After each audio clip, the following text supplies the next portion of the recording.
Hey everybody, and welcome this week to Don't Escape, 4 Days to Survive.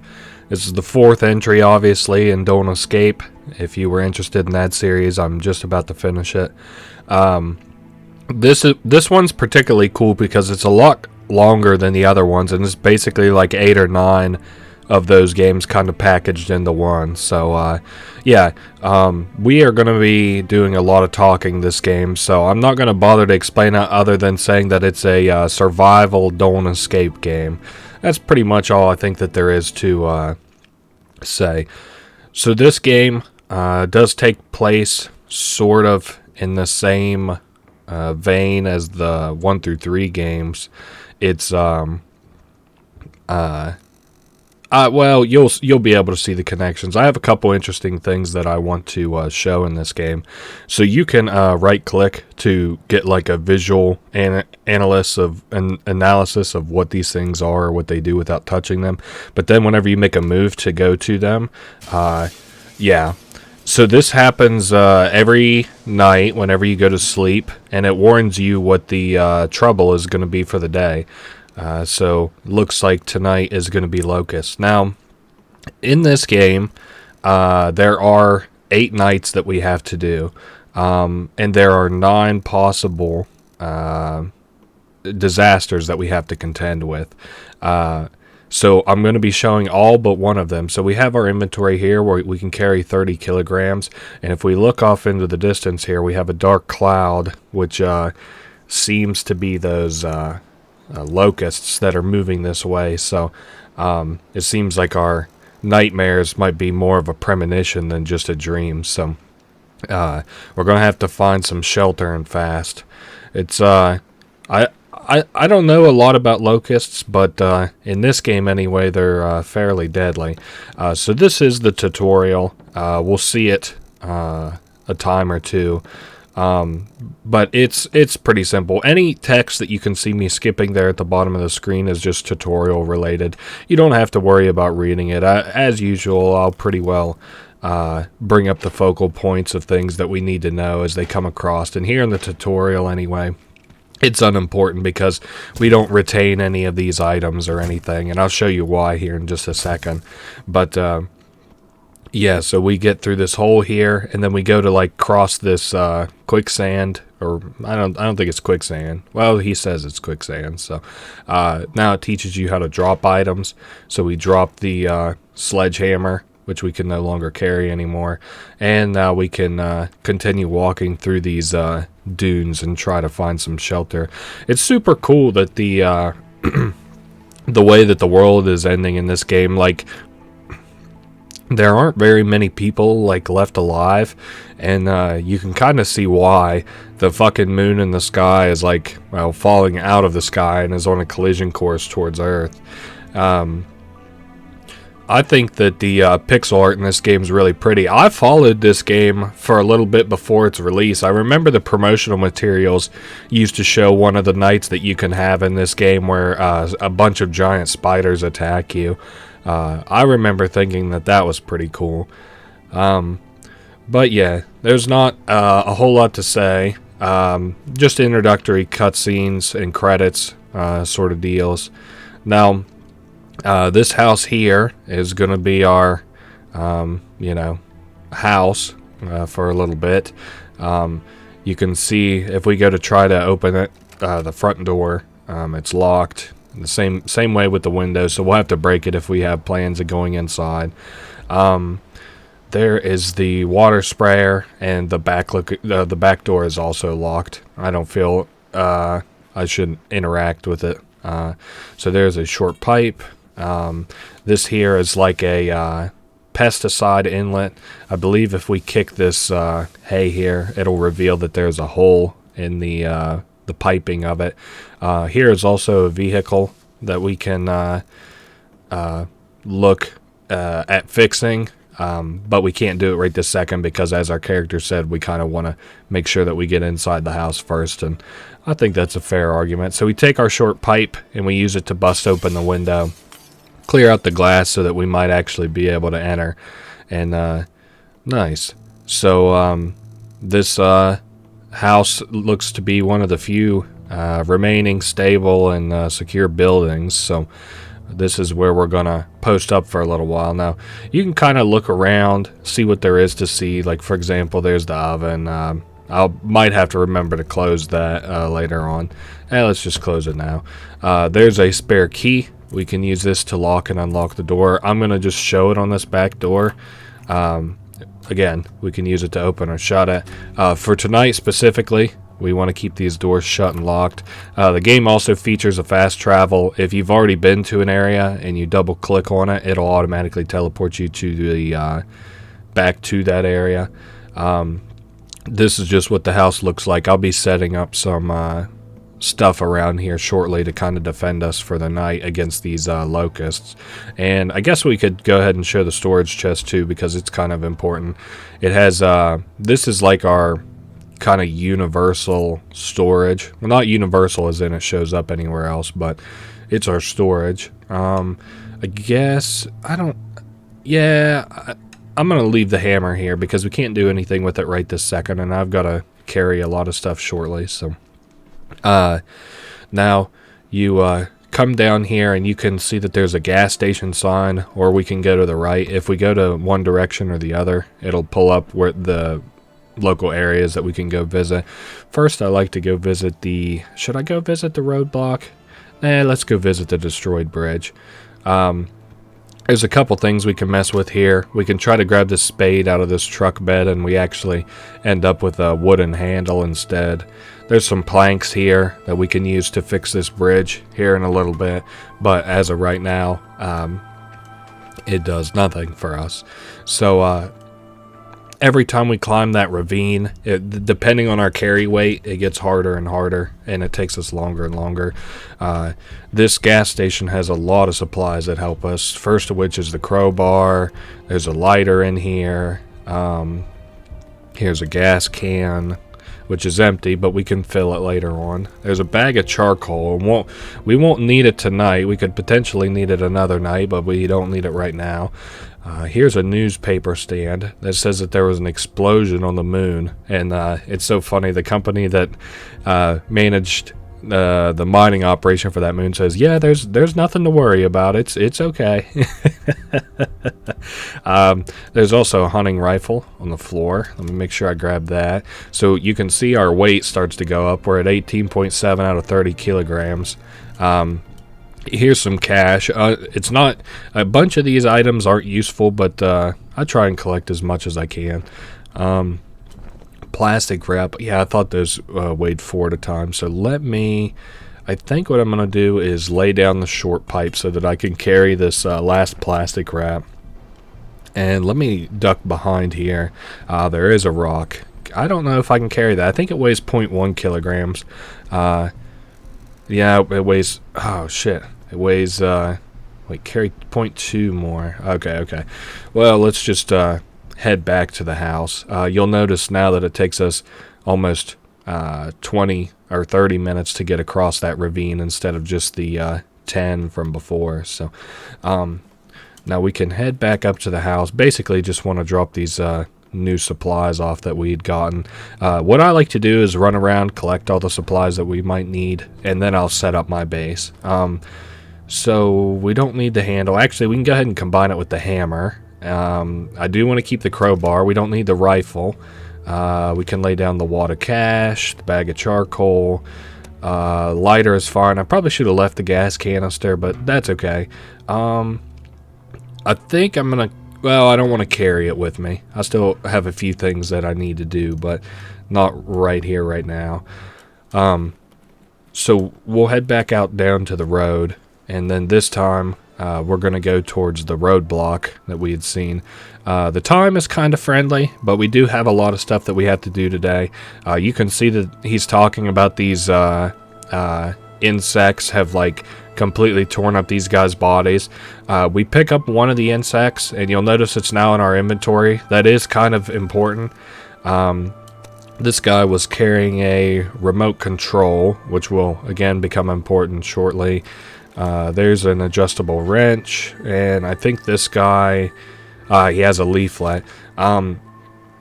This basically just tells you how to use an item that we'll find, the sonic repellent device, whenever we find it shortly to combat these locusts. For the second being, we don't have to worry about it though. That note in particular is unimportant because it just tells you basically how it works. So here is the pest control truck. This is going to be wildly important to us, and it's also why I went and got the crowbar, because you need it to open the back of this pest control van. Same way with some lockers inside of here.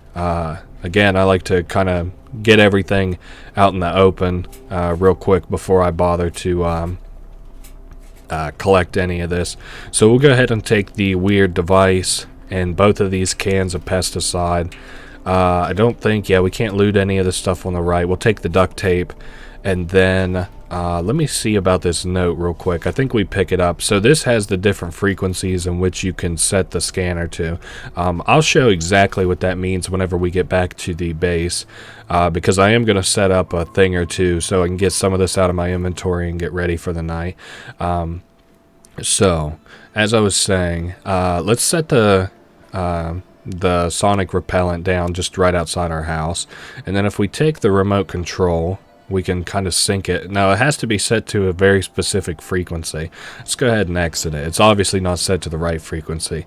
Let's take a look at this insect. So it's got kind of wider wings. It has two front legs facing forward, one set of rear legs facing backwards, and a piercer on the end of it. So let's see what we have that might match that. So first, let's look at all the insects that actually have these piercers that I was talking about on their last leg. That leaves us with 420 kilohertz, 200 kilohertz, 135 kilohertz, and 800 kilohertz. So what would be another good kind of thing? Let's maybe look at their mouth next. Now they do have teeth in their mouth. So if we look at that, we can break it down again to which ones have teeth and which ones don't. And that leaves us with 135 kilohertz and 200 kilohertz. So for the next thing, you can see I had mentioned that their wings were kind of fatter and longer. So this one actually was not all that far, the remote controller. It just needs to be set to 135 kilohertz. And that sonic repellent device is now good to go. Let me go ahead and unload my inventory of anything that I just might not need for this moment. Can of pesticide I'll keep. We can go ahead and, I guess, put these post-it notes up. We don't need the dead insect anymore. Also don't need the remote controller. I'll go ahead and take the gas can because we will need that. Crowbar we're good not to carry for a little bit. I'm going to hold on to the wrench. Duct tape is fine. Let's go out and get a few things done. Firstly, let's head to the east side here. You can see again that there's a pesticide little machine here. So we're going to go ahead and tape up this hole that we had seen. And then we're going to inlay both of these pesticide cans inside of the machine. Now you'll notice the machine itself doesn't actually have gas. Yeah, so if we go to pull the starting cord, you can see it doesn't have gasoline. So we don't want to mess with that just yet. Let's see. I guess we could go ahead and maybe look at the car for a minute. We look into it, and it basically tells us a wheel is missing, firstly. The ignition coil is busted, and it needs fuel. So I thought I had grabbed the ignition coil from that vehicle. I'm going to go look at the supplies that we had dropped off, but I might not have. I wasn't even really thinking right. Let's see what we have here. No, none of that. Well, I'll take a hammer with me for a minute, and I think that's going to be good for now. So let's step out to here because I would like to fix this bridge too. And the way that you fix a bridge, and we also need nails and wood. So I'm going to take this hammer and tear apart this greenhouse. Every time that you interact with it, it gets rid of 20 minutes. It takes 20 minutes to tear it apart, but you'll notice on the right side, spreading out, there are stacks of wood and nails. So that is what we're doing. So the nails are the important part. but the woods kind of comes as a package deal, so I don't mind getting both of them. The wood's more important on later nights. That's all, unfortunately, that you can tear the greenhouse down to is those four, four things. So I'm going to go ahead and drop all the wood off too. I kind of keep my stuff sorted in a, I don't know, dumb, peculiar way. It's not really interesting. So I'll put the nails with the plastic wrap, which is when they're going to see use. Is there anything else that I would like to do before we make a play out into the wide open? I think we're good. So, again, I goofed up and I guess I didn't get the ignition coil that I wanted to from this vehicle. I could remove the ignition coil, but we need a wrench. That's kind of interesting. 45 minutes, that's alright, I can deal with that. So then let's head over to the bridge and see about using this to get the tire. It looks like it only take 15 minutes, that's fair. So we got the wheel. I just wanted to take a look at our carry weight too. We can go ahead and use the hammer to also build up this bridge. We've got this here, which means that we can walk over it. And if we bring another set of nails over, we can make it so that we can drive over it. But I'm not too worried about that for today. So what was I going to do? Let's go get gasoline today. Maybe that rock if I have space for it. There's no reason to even have the rock. I just like to collect everything in this game. So you have to put the gas can down and then use the adjustable wrench on the top part. Gasoline is kind of heavy in this game though, so that's something to keep in mind. I guess I'll take the rock, and then if these iron bars are too heavy, I'll do something about it. Also, we need the short pipe too. So they are metal bars. They don't serve us any use today, but 3.2 kilograms more. Well, shoot, I guess that's just a little too heavy for me then, isn't it? I think that's all to see. We might have to make a quick return trip here. I want to make sure I'm not missing out on anything else either, and I am going to probably go ahead and start securing the house as I need to. Just because it's, I don't want to piss away all our time. I said as we only now have 5 hours left of today, so we can go ahead and start this generator. We want to make sure we turn it to the water pump for that pesticide to go. You have to pull it a couple times. You know how these generators are, pull start generators. So now the last thing we have to do is interact with this irrigation system. You want to do overnight mist spraying, ground watering would just water it like it was a like watering plants. I'm not an expert at this puzzle, but what I generally like to do is click randomly. Wherever you click, it turns that to the opposite color and the surrounding ones. If I click randomly enough times, then the answer becomes apparent, like this one was here. So if I click that, it's full efficiency, and now that pesticide and generator is good to go. Let me go inside and lock down some of the things that I have to do in here before I, continue to do superfluous and things that are unrelated to surviving tonight. Too heavy. That is a-okay because I would like to trade the iron bars. Definitely don't need the rock. That's useless to me right this second. I don't want to work on my vehicle right this second. I guess everything else is fine. I am going to need this set of keys though to unlock this door because we're going to be traveling through the door from now on, not the window, because I'm going to secure the window. So we use the plastic wrap on the window to keep all these bugs out, and you want to use nails on them and then tape them up too. It takes a little bit of time, but it's worth it to secure your house from these disgusting bugs. Again, we're just taping, nailing, messing with the plastic wrap. I would also like to get the vehicle fixed today, which I think I'm going to have just enough time to do. Put down the tape. I like the duct tape. You use the duct tape like a lot in this game, and it's pretty helpful. Okay, house keys are fine. I'll keep them. Probably don't need the short pipe for a little bit. You know what? Well, shit. I'll leave the short pipe in there. Also, don't need the hammer for the rest of tonight. I'm going to take the wrench and the gas can, and I'm going to leave the duct tape as we no longer need that. And then I'm going to go work on this vehicle a little bit. Let me put the car wheel on. 15 minutes, I can afford that. And then let's put the ignition coil in. Another 15 minutes, that ain't so bad. Now it just needs gasoline, which I can't do anything about right this second until I go and get gasoline. Let's head to the gas station. Yeah, I can afford to do that. And then also, you may have noticed that we didn't grab 2 sections of metal bars. I might not be able to carry both. Actually, I can just barely not carry both. So I'm going to have to leave one here because this gasoline... Well, you know what? Actually, I might be able to carry it. Let's put this down because I think we'll only go +9 whenever I use this jerry can to fill it with gas. Fill this jerry can with gas. Let's see, that'll put us at and how heavy are the metal bars? They're 10, aren't they? No, they're only 9 kilograms. So nope, we can take the metal bars. I missed math a little bit because I thought we got +10, not +9.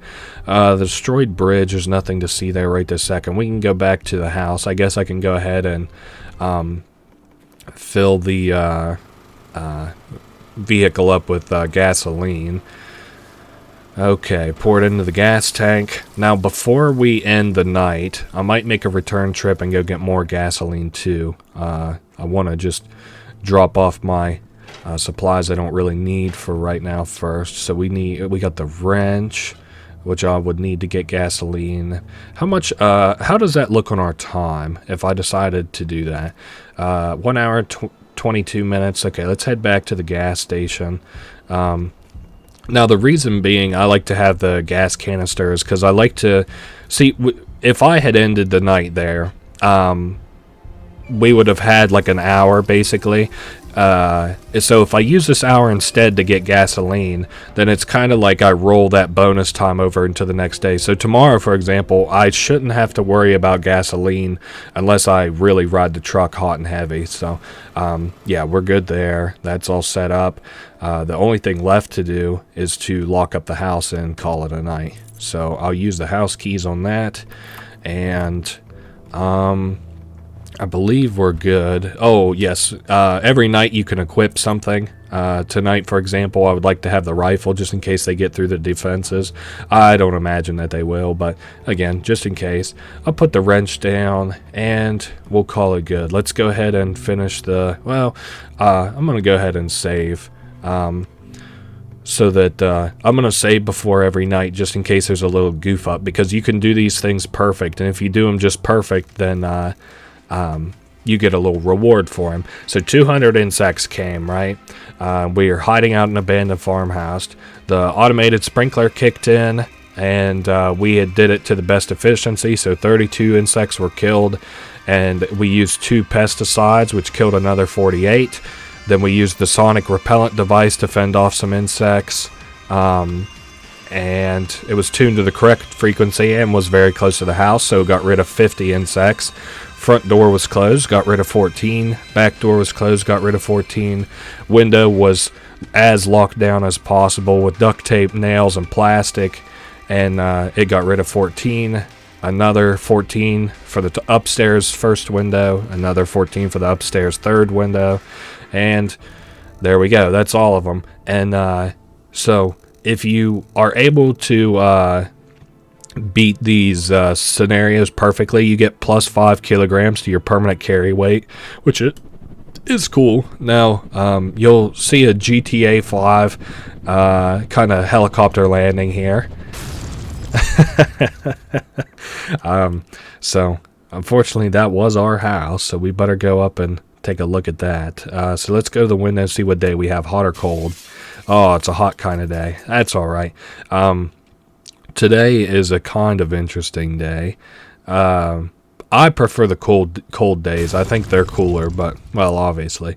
That knocks the hatch off of the roof. I guess I could have made mention that was locked yesterday. I was just kind of getting ahead of myself, I suppose.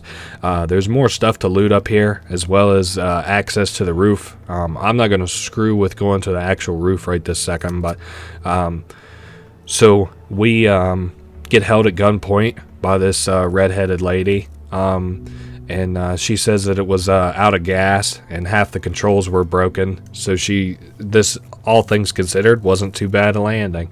And she says, the plane wasn't really mine. Sorry for crashing into your house. He says, well, the house isn't really mine. Anyway, so it turns out, I guess a lot of people in this world are pretty bad because everybody's quick to whip a gun on you. This character's name is Catherine or Kate. I'll probably just call her whatever I can remember. That's the way I kind of am in real life too. Now, she asks us for help to get her to an outpost. She alludes that it's an outpost that would help her escape this world because it has a spaceship. And I mean, I don't know. This world seems kind of fucked. I don't know how you're feeling about maybe leaving the Earth, but that does seem kind of like a good idea. So this Sidereal Plexus is a organization that's been referenced a few times, but they're basically like a corporation, and they were referenced in the Don't Escape 3 too, as the people who made those spaceships and technology and stuff. Anyway, so we're looking for the spaceship that was used to evacuate, higher-ups, executives, and important scientists. She offers us to come with her if we would like to. As is usual in sort of games like these, there's a lot of, it's kind of text heavy. We also have a bunch of questions we can ask, like, who is this woman? And she says that she's just a girl, but of course there's something weird going on. It's like, how do you know about all this extra bullshit if you're just a girl? And she's like, hey, listen, I'm going, it don't matter, you can come with, you can come not with, don't worry about it. And then it's so funny, I love this line, is you can be like, hey, there's a pickup truck in the barn, and she's like, are you trying to impress me or something? But he's like, no, well, we could use it to get to the outpost. And she's like, well, I guess we could. So we ask if she thinks that the moon's going to destroy the Earth, which is kind of a no-brainer because that son of a bitch is coming hot and heavy. More or less the text that's going on here. It's going to turn the whole planet into a ball of molten lava. That sounds fucking sick. Well, as long as you're not on it, I guess. It's going to happen in 3 or 4 days. Now, our character, David, I think, thought that was going to happen a little bit later, but it seems like we don't have very long to escape. I guess we can ask about the spaceship. We ask, what kind of spaceship is it? Is it like huge? Is it small? Can it travel space? And she's like, nah, it's just a small ship, just to get out of Earth's orbit.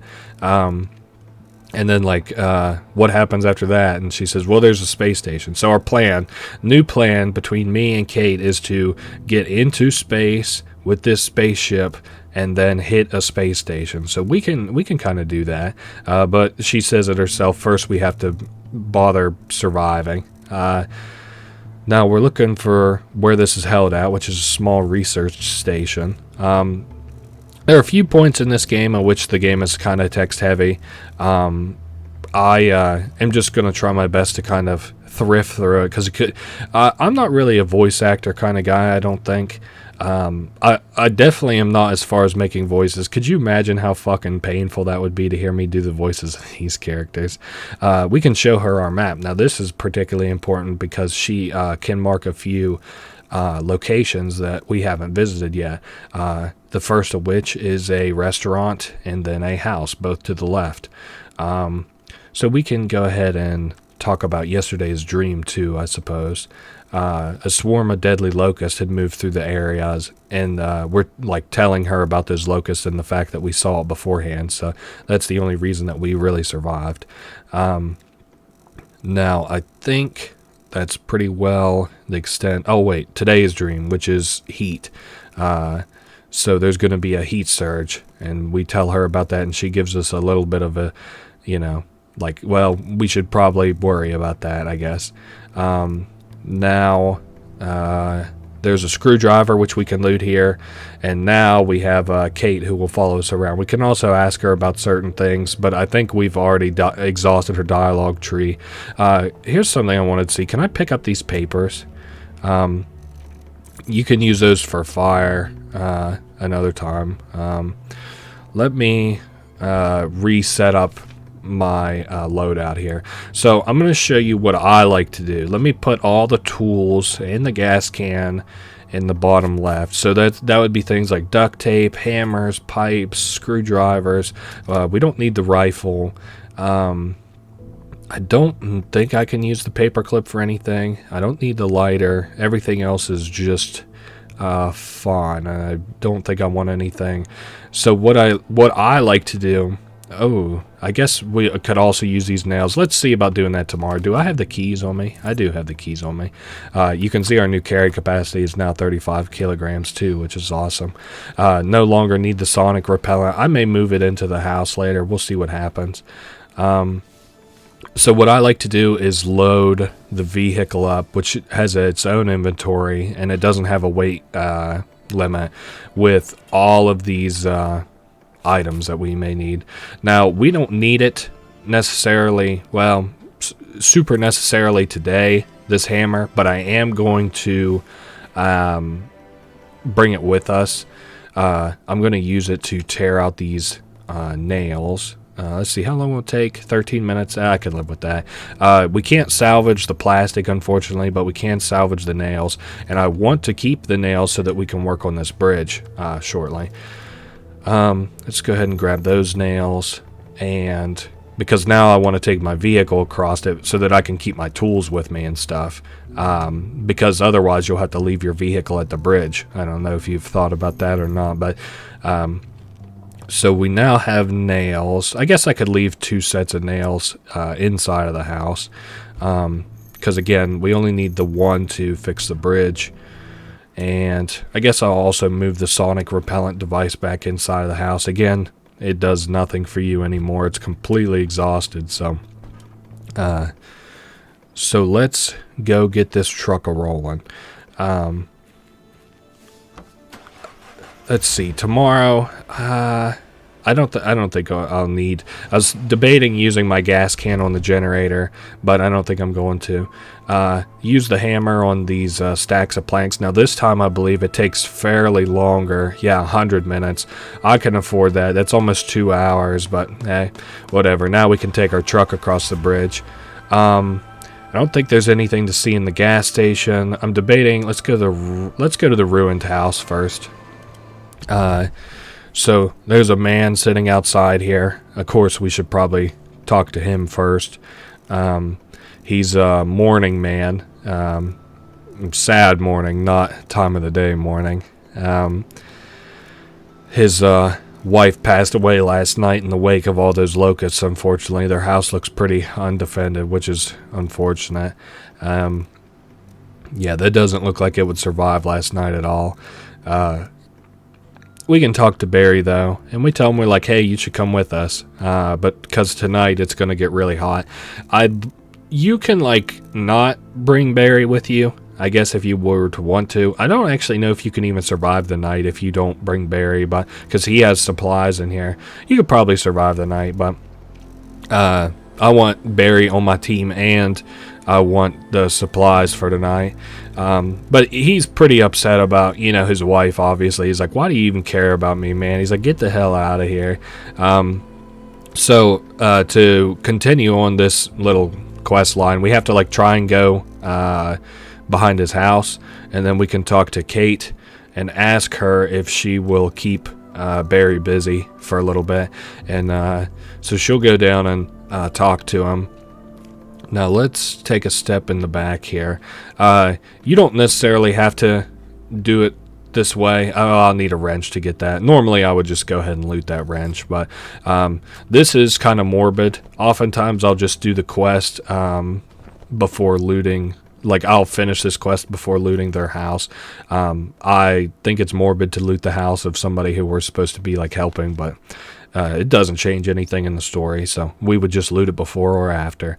This is a book that lady used to be interested in. It's called The Mysticism of Dreams, and it talks about, like, how you can, like, communicate with the universe and shit to in your unconscious realm to see the future. I don't really know if I buy into that stuff as an adult. In this game anyway, it makes sense. So let's take a look at this golden locket. You want to be sure to open it up, in which there's a note inside, and you want to be 200% sure to read that note. Otherwise, this next encounter isn't going to go very well. So we take the locket and we give it to Barry, and what the note basically said is, like, you know, Barry, I think I'm going to die. I'm having premonitions, but you should continue living on. And then Barry says, where did you get this locket, man? And he's like, you sneak into my house and touch my wife. He says, I'll kill you, you motherfucker. And he's like, Barry, just read the goddamn note. So he reads it, and then he's like, I shouldn't have got all up in a huff and a puff like that. Anyway, that is that. So that'll get Barry in kind of the mood to come with us after we bury his wife. But and then Kate, I don't really like Kate's character. I feel like she doesn't ever grow, but she's basically like, oh, we're gonna waste our time burying this guy. So that is what we're gonna do, I guess, is waste our time burying this guy. There is a shovel in here. I'm gonna grab it and then head inside. Now, one of those things we picked up, which is the bed sheet, we'll go ahead and cover this lady with, and then I guess we'll go ahead and go back in the back and dig this hole too. It takes a little bit, but 60 minutes, okay, yeah, we can afford that. The time save that we'll have from having Barry on our team will help. And again, we can grab this propane tank and cord. I guess we'll go ahead and do that now. I'll need the wrench to do that. The propane tank is kind of heavy. It's about 10 kilograms, so I'll take the short hose. The short hose literally does nothing, but the propane tank helps you if you're doing the... well, I guess I can unload some other stuff too. Propane tank helps you if you're doing the cold day. Today is either a hot or a cold day, and today it's hot, so... I believe we're ready to go, or maybe we have to move this corpse first. Yes, we move her out by the hole. Now we're ready to go talk to Barry. I kind of like the music in this game. It's pretty. It reminds me of Nier Automata, if you've ever heard the soundtrack in that or played that. So we buried his wife. I appreciate that the time is lump summed into 60 minutes overall instead of 60 minutes to dig the hole and 60 minutes to bury her. But so now Barry is on our team. Now, before we leave, we want to have one last conversation with Barry as soon as he stops moving. And we can talk to him about our pickup truck, which uses a lot of fuel, and he's willing to look at it. Now, he can only look at it at his garage, but that's fine because we just so happen to be at his garage. Now we can head up to the restaurant and see what there is to see up here. So the first thing we have to do is, well, did I bring the pipe with me? Well, there's a kid in here. I guess we'll talk to this kid first. His name is Cody, I believe. I'm David, there's Kate, and Barry, and his name is Cody. Now, he keeps trying to run us off, and we're like, go away or what, or he'll beat us up.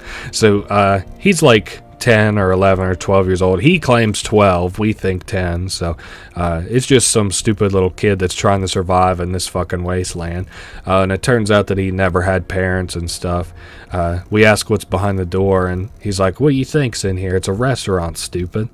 We ask him if he'll come with us, and he's like, hey, or we tell him, like, hey, you want to come with us? And he's like, do you have food? And we say, maybe. And he's like, well, maybe. I'll team up with you then. I'll go ahead and show this. Well, I guess I can't show that hallway. Never mind. The kid's going to run me off. All right, well, let's sort this kid out. I need the short pipe, and let's go to the back here. So the pipe we can use on this sign, or not sign, what do they call this? It's like a flag, staff, I guess. It has rope on it and a restaurant flag, and now you can't get your pipe out from unstuck there, but that's fine. So we have to try and move the trash container. This back door is locked and we can't reach the window, so we'll ask Barry to help us push this trash container, and then we can climb on top of it and into the restaurant. There's an air conditioner I didn't even notice. We also want to go ahead and pick up some junk that's around. I didn't bring the crowbar with me, which is unfortunate. There's a freezer. There's some tile-shaped objects in here too. I guess we went ahead and picked up all three. So it's a ceramic tile, and it's from Sidereal Plexus. And what it does is this can absorb huge amounts of heat, cooling the air around it. In the way that you use it is you hit it with a hammer and then you put it down. So it's pretty simple. Let's see. We have a can of meat. I could probably go ahead and use this hammer on this fridge here. Take about 10 minutes. That's fine. And let's go ahead and open this door too.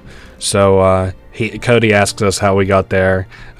We can tell him I'm the owner of this restaurant, a wizard. I use the back door. I'm David's twin. I'm going to say I'm a wizard because I think it's funny. We tell him that we can teleport, and he's like, we'll teleport right now. And then we're like, well, we're out of mana points. So let me swap some items in my inventory, the heavier ones notably. Open up this can of meat, and I'm going to take the crowbar with me. We're getting kind of full on items here. Now let's give Cody this opened can of meat, and he says we're a good guy, so we'll have to take that to heart. Now this kid will come with us, so that's pretty cool. He's part of our team. So what a ragtag group: 2 fellas, a woman, and a kid. Now we can go ahead and grab these waters while we're back here too, and then use the crowbar to open up this cupboard here. I'm not sure what's inside of it, but I guess we're about to see. Ooh, kitchen knife. I'll need that for later. I believe this place has been looted, but I did say I would show you back here. It's got a swarm of locusts from last night. It looks like this is where they're keeping hidden. No matter which temperature you get tonight, hot or cold, these locusts will be gone by tomorrow. They get ran out because of the heat, so it'll either kill them or force them to move, as Kate says. So we can go ahead and back out of there. Let me see, there's nothing else I think to sort. Actually, you know what we can do? Everybody needs a water for tonight, so I'm going to give a water to Catherine, and then we'll give a water to Cody too. It doesn't matter, there's a water for everybody. I'm not being favoritist. We just have to remember that Barry is the last guy that we didn't give water to. Let's go to the roadblock next. And you can see now that there's new tire tracks, which we have to investigate. And once we investigate these tire tracks, they open up a new slot on the map that we can now visit, which is an RV. It has some dead bodies around, so unfortunately it looks like they drove their vehicle out here. The suspension and shit probably broke on this RV, since they weren't built for off-road, and then this locust swarm got them. We can, like, investigate these bodies, and then Kate's like, well, do you want to bury them too? It's like, what a fucking dickhead. I hope I have the inventory space for today, actually. We got the rope, and I don't have the screwdriver on me. I guess I'll go ahead and put that on me. I forget if we need the screwdriver or the wrench for this part, but it might actually be the wrench. We need this hook here. I'm just trying to clean out my inventory kind of bullshit. We can combine the hook with the rope, and then we can go ahead and use that rope and hook on this rock formation that's on the right. And now we can climb down into there if we'd like to. I think I have enough inventory space to go ahead and loot the inside here, though. A lot of stuff to see. There's stuff like big blankets, Up here we've got like some jackets, and there's 2 more waters. Again, I guess you don't have to really remember who you've given water to or not, because they won't take 2 waters, but there's one for Barry anyway. There's a first aid kit. I don't think it actually has anything that we really need for today. Ooh, a thermal blanket. That is one important thing we need. It also had bandages in it, just so you know. Those are important depending on what we get for our 3rd day as an encounter. So let's put this thermal blanket down. It takes 22 minutes to put a fucking thermal blanket down. You're crazy. Now, what else can I do? Do I have gasoline in this thing? I do have gasoline. I guess before I get too meta here, so we try to sit down in this vehicle seat, and we're going to do like an inspection of it or whatever. The engine's fine, the suspension's busted, it's not going to go anywhere. So there is an internal battery that seems to be working. It just doesn't have a lot of juice left. So if we actually sit down and try to start this, you'll hear the engine kind of keep turning without turning over. So we have to pretty simply just fill it up with gasoline. Alrighty, so now if we go to start this RV, it should work, I believe. Nice, it finally turned over. So now we have a RV which can act as a battery for us, which is good. We'll move the extension cord to our inventory, that, and the fan, the AC and the fan. Now we plug the extension cord into the RV, and we can move the extension cord down to the cave. And it's very, very cool down here, which is just nice. Now, I didn't think that would actually move me down here, so I'm going to... Oh, wait, we actually have to fix this fan first. I forgot about, because it's a broken fan, to which we use a screwdriver, and it takes 60 minutes to fix that fucking fan. Now, I can relate to that in real life, but good goddamn, this is a video game. Give me a little break here. So you have to set the... Let's see, I guess I have to install it in the cave. This one's kind of... I don't know... testy. So we have to set it down specifically near the mouth of the cave, and then we have to plug in the plug to the extension. Perfect. And now, do I have my hammer on me? I do. So we can go ahead and hit these heat absorbers. None of these are time sensitive, so we can we can go ahead and pop these and leave them be. We put down all 3 heat absorbers. And let's see, this cave I bet is nice and cool. I think honestly that's all that there is to do for today, but I am going to go back to the base and, well, you know, just get things all set up and stuff, I guess. Empty gas can. Let's see, what I know I need to bring some stuff into the house, and then leave some stuff out in my car too. So we got tape. We can leave the hammer, the wrench, crowbar, screwdriver, leave the kitchen knife, and the shovel, and we can bring the rest of this stuff inside the house. I can't believe it, but we're actually almost already done for today. I don't know what...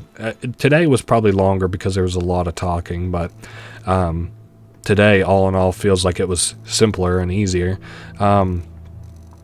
So we can... Barry here actually knew the people who own this house, and they're pretty uninteresting. It's just some old couple, I'm pretty sure. So let's go ahead and unload a lot of these supplies that I no longer need. Bandage we don't need. We do want to keep the water for tonight, as that can be our equipable for tonight. Leave the restaurant flag, blue blanket, a green blanket. Those are all more helpful if you get the cold night tonight. And I believe that is all. We can leave those. I would like to take the other stuff with me. Tonight, before I finish up, I do want to top the truck up on gas and fill up the gas can itself. So that's it. And then we'll be done for the day. Let's bring this gas canister all the way to the back. I kind of like this game. I thought, like, following it until it released, I was like, man, this is going to be a badass game. And I was kind of right. And then I played it a long time ago, before. I think I had owned it maybe on, like, GOG. I feel like I owned it somewhere that, like, wasn't on Steam. And then finally I actually got it on Steam, and So my achievements don't correlate to it, but I can show you how to get the best ending. I'm just not perfect at this game. I don't know every little thing about it. So yeah, we can fill up this gas can full of fuel and go load it up in the cargo box. I don't think we need anything tonight besides the water bottle, so I can go ahead and empty out our inventory and head back to the RV and head down here. It's kind of crazy that I can't waste my time doing anything else tonight. That's how efficient that we've been, but hey. So we'll go ahead and save, and then we can end the night and see what happens. We'll take the bottle of water just in case we need it. Now let's see what happens. So the heat surge moves through the desert. Very, very hot. The cave's entrance was covered with a thermal blanket, and the cave was good shelter, so 35%. Now the portable AC is good. Got rid of about 26%. The electric fan lowered the heat by 24%. We put down 3 heat absorbers, and they got rid of 21%, so we did just fine. Actually, tonight was probably a fairly comfortable night. Probably about 80 degrees in there. Well, I don't know, because we were well past the limit. Maybe like 78 degrees. I don't know. So let's see what today's thing is. Oh my goodness, it looks like bikers. Okay, well this is good because this is the harder of the day 3 sort of contenders. So we've got thugs, bandits who are going to come raid our hideout. I don't think this Cody also says that he had a dream that zombies were going to attack tonight, which is pretty funny. As soon as we're done with this cutscene, barring if they say anything else interesting, I'm going to go ahead and loot all of this equipment that we just had, just in the off chance that I need it. I actually think we do need the hook and rope, but everything else I think that we're fine without. So Kate also actually had a dream, and we have to go to the Sidereal Plexus building that's in the city to find the location of this rocket ship. So that is what we're gonna do. And there's like some contention here where she's like, you have dreams all the time, and I believe him. David's like, yeah, I don't believe your dreams. So let's go down here. It'd be cool if we could stay down here again, but let's unplug. Let's see, something is plugged into it. No, not the extension cord. Hold up, I'm gummed up in front of the machines. So we'll take that, and we have to bring the extension cord actually back out, and then we'll pick it up, and we've got a hook. I actually think we have to tear apart the thermal blanket. It only takes 4 minutes, fuck it, just to keep all the items on us. We're gonna keep the hook and rope. The other stuff we're gonna put away because it's completely useless.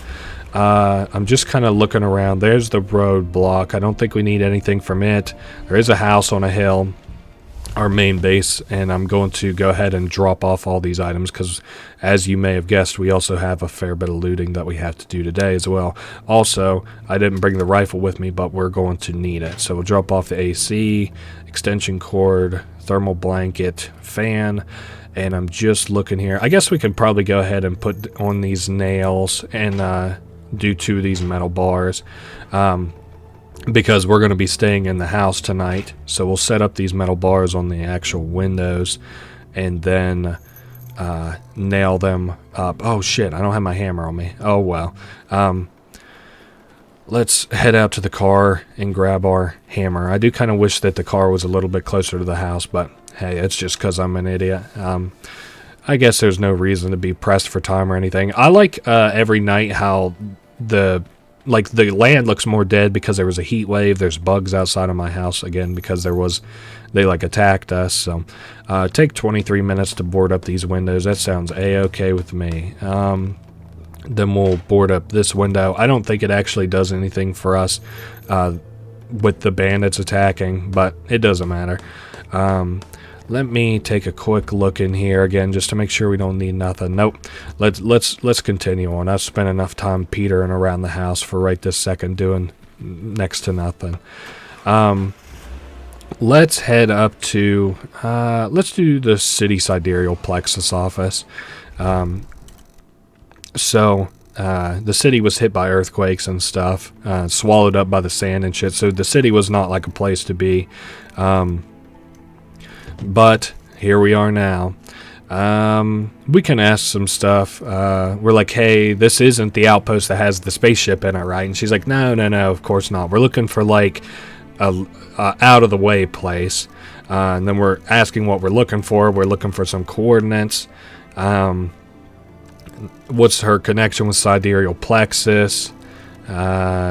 So we ask, like, how she knows all this shit again, but she's like, she keeps being all evasive. So anyway, we are going to go ahead and head up this big sand dune because this is the only entrance to get inside of the Sidereal Plexus office. Now, as we actually climb up, I have it set to auto climb for us. I believe that these guys might talk a little bit. Regardless, I guess if they don't, I do kind of like the side view of them, and you can see this shitty sprawling city on the horizon, which is nice. So we're at the top here, and then we'll go ahead and make a play, and you can see the R is falling, and we have to save Barry or Cody. I'm going to save Cody, which should be a no-brainer. If you talk to Barry, he'll tell you to save Cody, and actually if you wait there long enough, Barry will tell you to save Cody also. So that was a 4-story drop, so it doesn't look like Barry's going to probably make it. Let me talk to Cody before we continue on. And we apologize, say like why we couldn't save both of you, and we tell him it's because Barry wanted us to save Cody. And then he's like, so it's my fault? And he's like, no. Yeah, it's funny sometimes, innocent's a kid. It does kind of remind me of myself. It's like, you saved me because Barry wanted you to? What? So we're looking for documents or a map or something. Kate's kind of cold. Continuing on, many of these computers are broken, so most of them I'm not going to bother interacting with again. There's nothing to see. Same way with like the fire alarm, the fire escape and shit. I also didn't bring anything to break any glass, which is I could use a hammer. I didn't even realize that I brought the hammer with me. That door's locked. What's in here? There's a dead body. He had an ID card. You want to examine it. It's Jacob Solomon, and it has a key on the back, which will help out. So let's continue on and use that key on this door. And inside there's a generator, so there should be a note on the top here. Emergency power supply. So we have to make pin A equals 50 and pin B equals 10. So A, of course, is the top, B is the bottom. So this is a simple puzzle. I just am, I don't know, kind of dumb, I guess. Let me move that to -10. So the top one has to be 50, the higher of the two. Actually, maybe I should start with the bottom one. So that'll make our total 30. And then let's do 40 down, and then that should be 50 for the top one. So we got 10 plus 10 minus 10, so that leaves us at 10. Let me put it at 0, and then some of these are marked off so we can see what that number is there. That must be 25. So let me reorganize this, I guess. Let me put that up to 15, and if I do -20, that puts me at 5. So we're almost there. Maybe if I do this bottommost one, no, that one must be 20. So let me put this, does that make sense, to 5 there? 5. What's the top one again? 40. Okay, let me drop some of these back. I might have to do some reorder in here. 30 there, and then if I actually switch that to do B, that's -5. Okay, so the difference here is 15 if I'm not mistaken. So 10 plus 10 minus 10 is 10. 5 minus 20. Okay, why does that not, that's not, okay, -5. Okay, that does add up. The top one being 50 is fine. 10, 20. Okay, what if I move this down? What's this? So we've got 10, 0, 5. So this one here must be like 25. What if I then, well, there's another 10 up top, I guess, huh? Okay, let's reset this. I'm sorry for the confusion. I'm just an idiot, I guess. Let's put that at 0, -30, 0, -20. Now, if I do that, that's 10. Wow. I bet we just fucking fly through this. 10, 10, 10. I don't think that'll be enough. No. What if we move it to this one now? 35. Okay, I didn't mean to do that. I actually fucked that one up. 10 minus 10. That puts us at 45, so we're almost there. We just have to connect that. Oh my goodness. I know that wasn't much of a very concise explanation, and for that I suppose you'll have to excuse me. I'm just kind of an idiot. There's a fax document that tells these guys about where they're going to be escaping to. So let's go ahead and work on this PC. Now, something I wanted to show, which is really cool for this game, Sidereal Plexus, right? If we go to click on the internet, it'll show HTTP, all this shit, siderealplexus.com. That's a real website, and I'm going to take you there real quick, and then I'm going to come back in just 1 second. Alrighty, everybody, we're here. With our boots on the ground on the Sidereal Plexus website. Again, this is siderealplexus.com, and then it should automatically take you to the index here at the About Us, and it has some information about like Sidereal Plexus, founded in 1992. They make a bunch of tech, electronics, software, hardware. I just want to show this website. I don't know how long it'll be up for. It's been up for, I don't know, a couple years now, and it shows no signs of coming down, but I just want to show it in its entirety while I still can. So we can click on the space exploration, and it gives us some information here about the following NASA's lunar landing. First human who landed on the moon was in 1995, following that, of course. So yeah, you can see the animation here at the bottom for like some of the product, or I mean, I don't know what you would call it a product, but like, it says maybe it's like an email client or something. I'm not so certain. You can see here on their products, they have some stuff that you can buy. These theoretically all take place in the same universe, I would assume. Here's a weather drone. It's kind of interesting. It like, has sensors and stuff, LCD display to, show stuff that a weather drone, I suppose, could show you. Heat absorber tile. I'm pretty sure at the time that we played the game, we've seen this. Kind of cool. It has the same marketing that was pasted on the other side of this on the actual website. So that's kind of interesting. Here's the Sidereal Connect. I guess this is their equivalent of like the internet. So that's kind of cool. I really like all the animations that are on this website. It's kind of funny. It's very 90s centric, which resonates with me. Here's Stormcatcher. I wonder if this is available to the public, because this kind of like negates storms that would screw with you or whatever. I wonder how much something like this would actually cost you.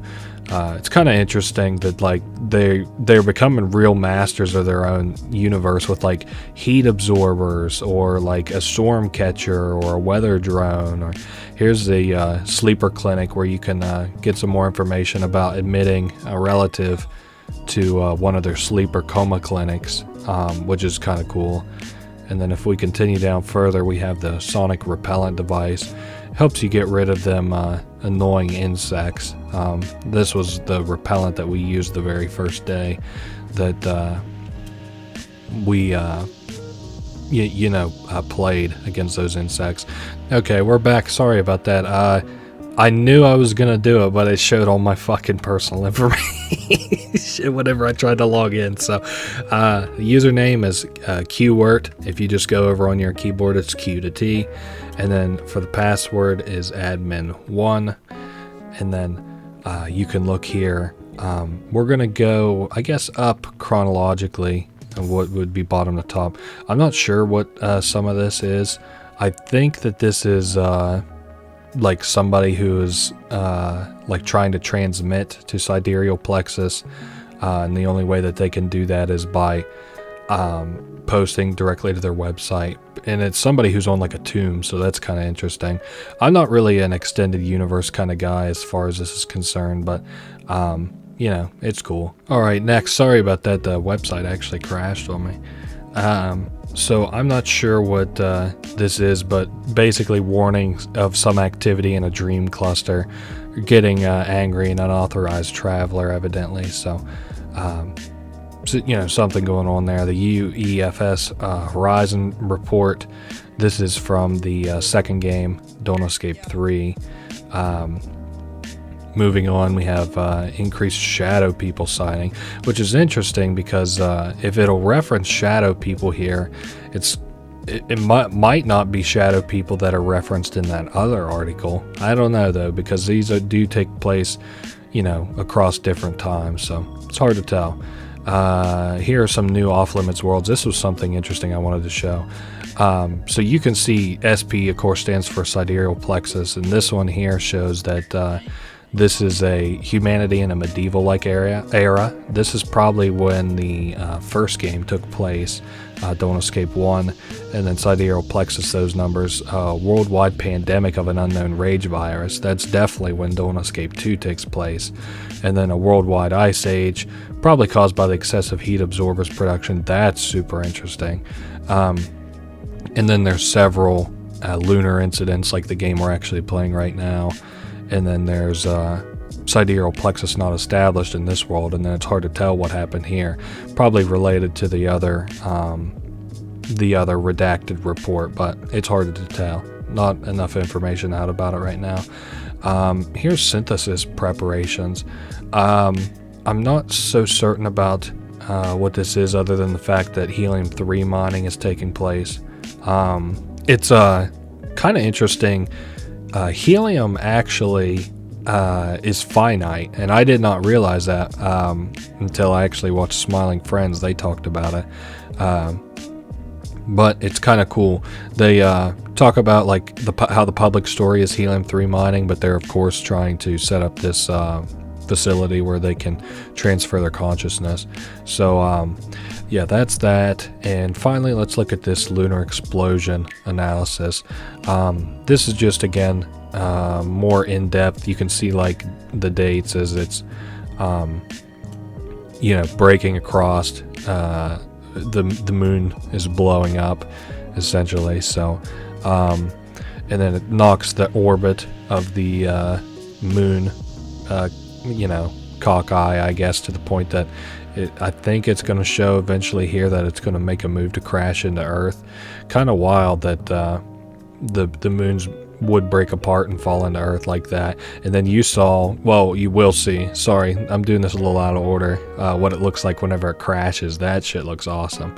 And I think that's all to show here on the website.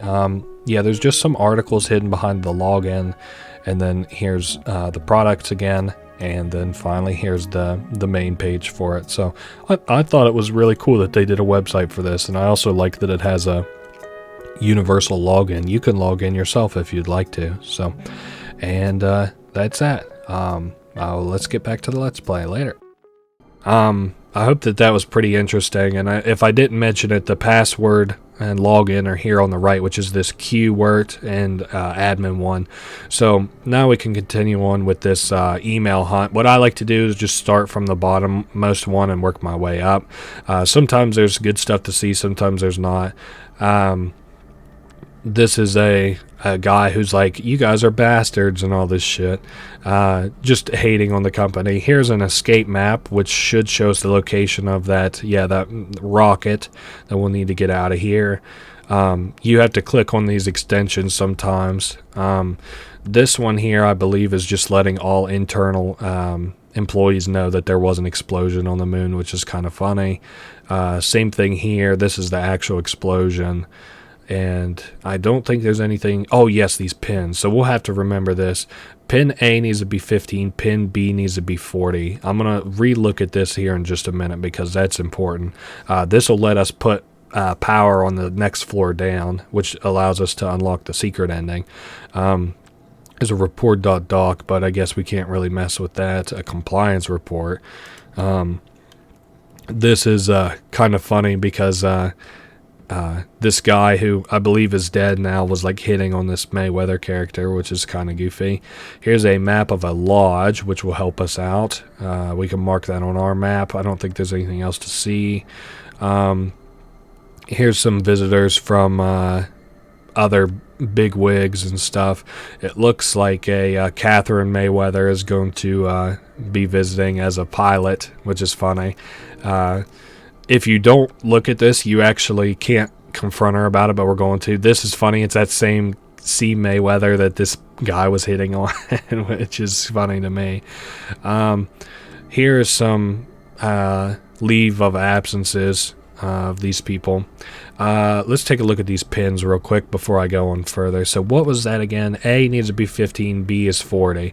A 15, B 40. He asks us if Barry is still alive. 15 and 40. Please don't throw off my mojo, kid. Let's go ahead and reset these. 10 to 0, minus 30. 15. No, let's go a little higher. 5. Okay, we're going to have to go bigger than that, apparently. What if we do this? And then, 10. Will that do us? 15 and 40. What if I drop that? Whoa, not that low. To 5, 10, 15. And now we just have to make this other one 40. Let's do 0. That'll put us at 50. And this will put us at 60. That'll put us at minus 20. So 15 and 40. Now it doesn't show you any feedback, but whenever you actually go down to the next floor, this floor, which would have been dark before, is now lit up. So two things we have to do. One, I'm going to take this hammer and I'm going to bust this wide open. The other thing we have to do is to open this vent. We can't fit in there, so we have to convince Cody to go in there and unlock that door for us.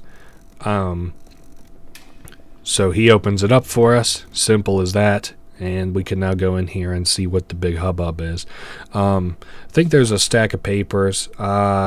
This starts telling us about like a traveler team through dreams and shit. It's kind of confusing unless you know like the whole story of it. I do, but I'm trying to debate how much of it is like a spoiler for later on. But basically, there'll be a sketch on this next page. Look at it. It's like this big dark monster, which is kind of weird. Now let's go ahead and grab this floppy disk. Very, very important. You want to carry this with you from now on. And we can go ahead and open this elevator door and grab this fire hose and drag it down to the elevator shaft. Now we can scale down the elevator shaft and head to this corridor. There's different labs here. You definitely want to make note of that lab 13 at the very least. So now we run in here and we can see our buddy Barry is dead on the ground. Now Barry says, looks like my expectations of this place have suddenly dropped. Man, a 4-story drop. Oh my goodness. I could only imagine. That would be very scary. But Barry says, like, you know, I'm dead. I'm sorry, man. Now, he talks about how half of that note was actually for David, not for him, and it was about saving that kid. And I don't know. Barry buys into the mysticism pretty easily, which I guess in the nature of this world, it like kind of makes sense. But he's like quick to buy into the fact he's like, my wife could see into the future. And he's totally like, you know, on board with it.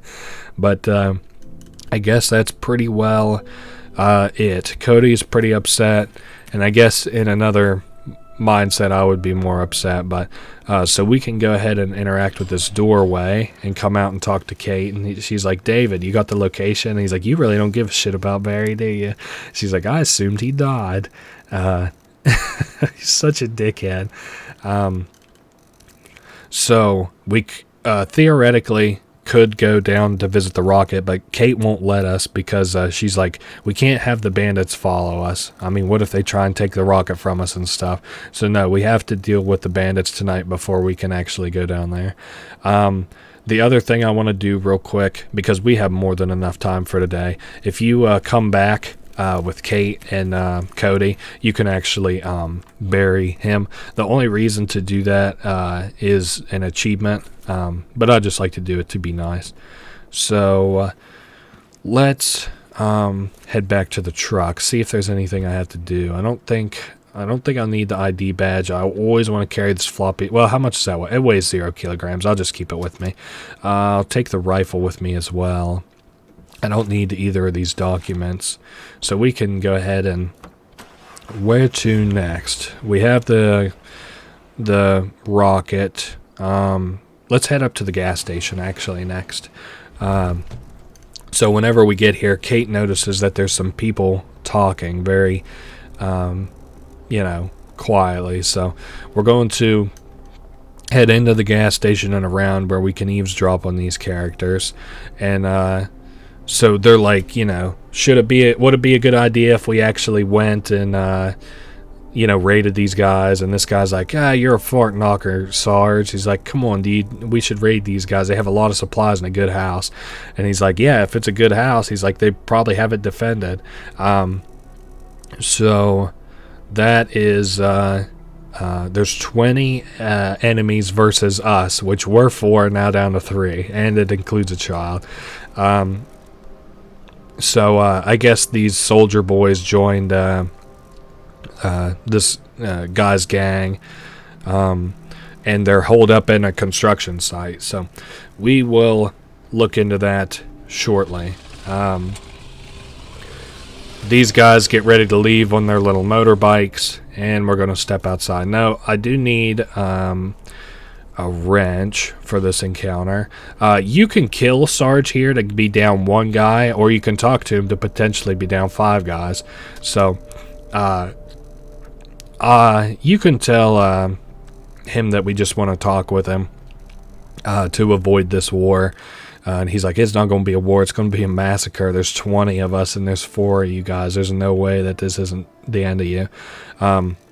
We can ask him if he's a sergeant. Turns out he used to be, and he's actually got a couple members of his unit in this group.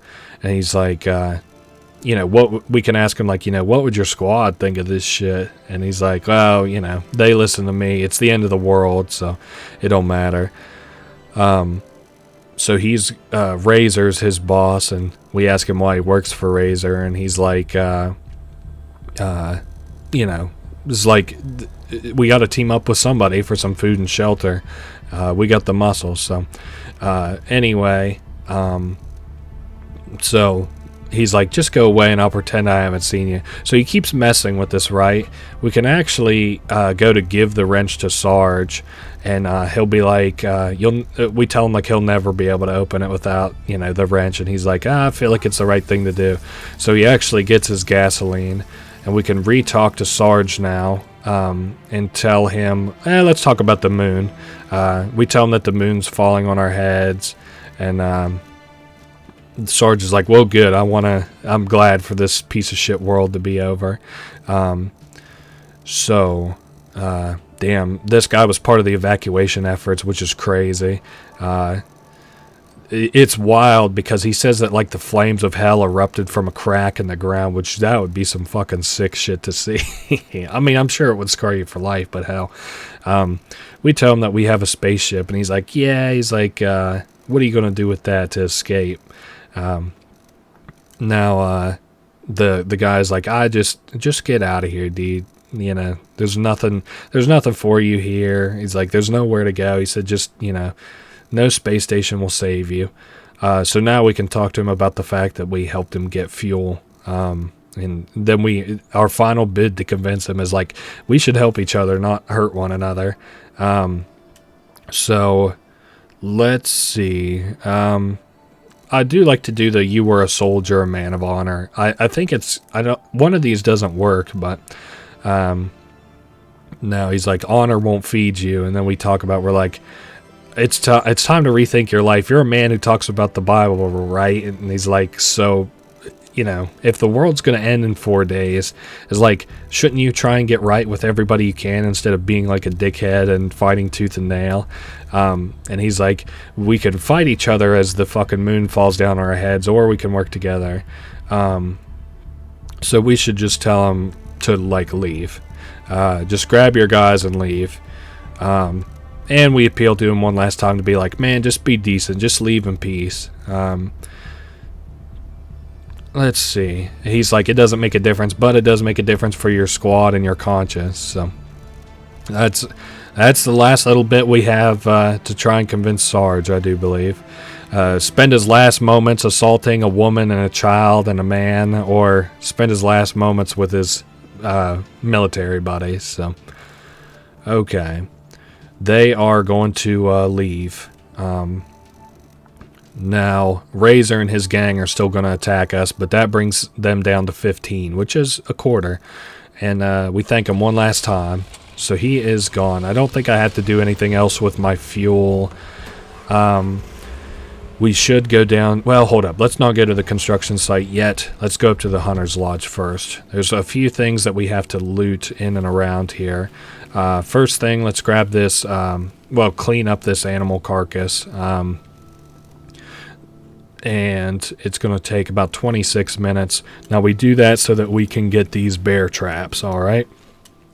Now, that'll help us on the defensive end of things. Also, I guess I can go ahead. Give me this shovel. We need something with a long profile. So now we go in here and we have this couch, which if we look at these scratches, it'll tell us that the couch keeps getting pushed back and forth. So we want to push the couch back.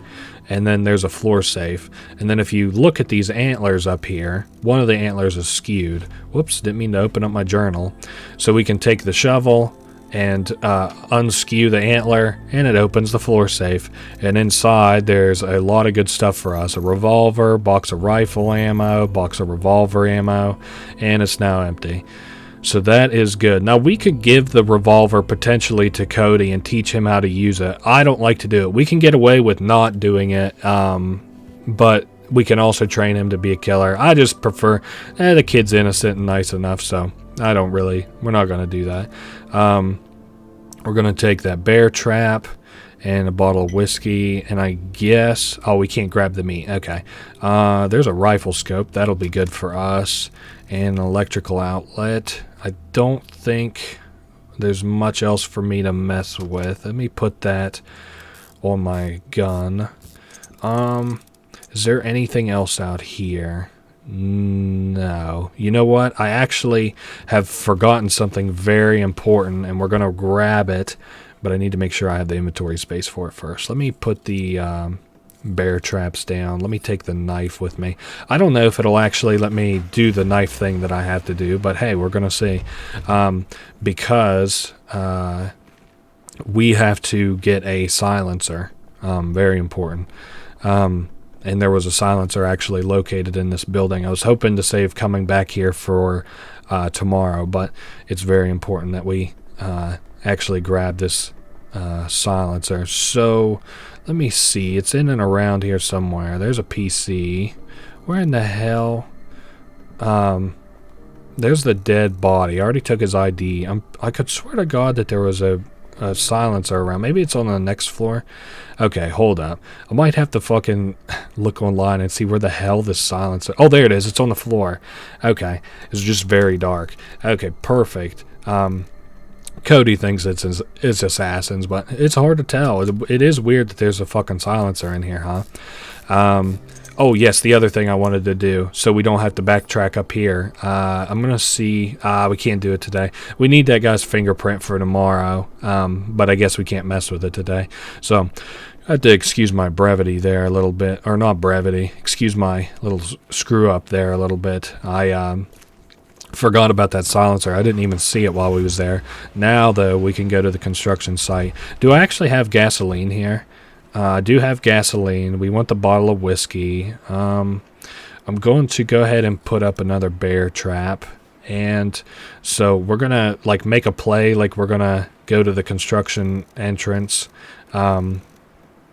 I think we can go around the side. Yeah. So we're going to sneak in, and Kate's like, why in the hell would you ever do that? She's like, if you're able to get in, what are you even going to do? And we're like, well, we're just going to look around, see if we can find something useful. Actually, shit, I also need the oil. Where the hell is the oil at?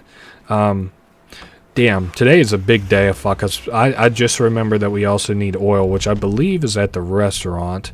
There it is. Well, no, that ain't it. Hold up. Let me put Oh, you know where it is? It's in this room that I told you that we'd go investigate later. There's a magazine on the floor, and it's a conspiracy magazine, and it's like, let's take a look at Sidereal Plexus's coma clinic. It's kind of weird that they have a clinic that they'll take care of your coma patients, right? Which is indeed very interesting. They're like, they might be working on mind transfer technology. They want you to think we're the crazy ones. So kind of weird that they actually are almost, right. There's the bottle of oil that we need, and there's rat poison. We can use that potentially, but I don't, well, you'll see where we can use it. I'll bring it with me, but I'm probably not going to use it. Again, I've kind of forgotten. I guess we do have gasoline. I'll hold on to, well, hold on. I don't actually want to hold on to it. I want to go ahead and use it. Fill up the car's tank with gasoline, drop the can back off. Now we can make a move. Let me see what we got here. My rifle, I want to move that to a different slot. We run that crow away, and inside of the corpse there are maggots, which we can then throw on the fence shelf. You want to pull out your silenced rifle and set yourself up in a position to snipe that guy. If you do it any other way, you'll not kill that guy. And also, if we didn't have the silencer, we would be dead. So here's ammo boxes. We can use this kitchen oil on the ammunition, and it'll make them all duds. So, well, it'll make a bunch of them duds. So here's the food supplies. We could poison them if we want to. That's considered like a bad thing. I mean, it kills guys, but we're doing like an all good route, so we're going to leave them a little bottle of whiskey. And I guess we're going to head back out of here.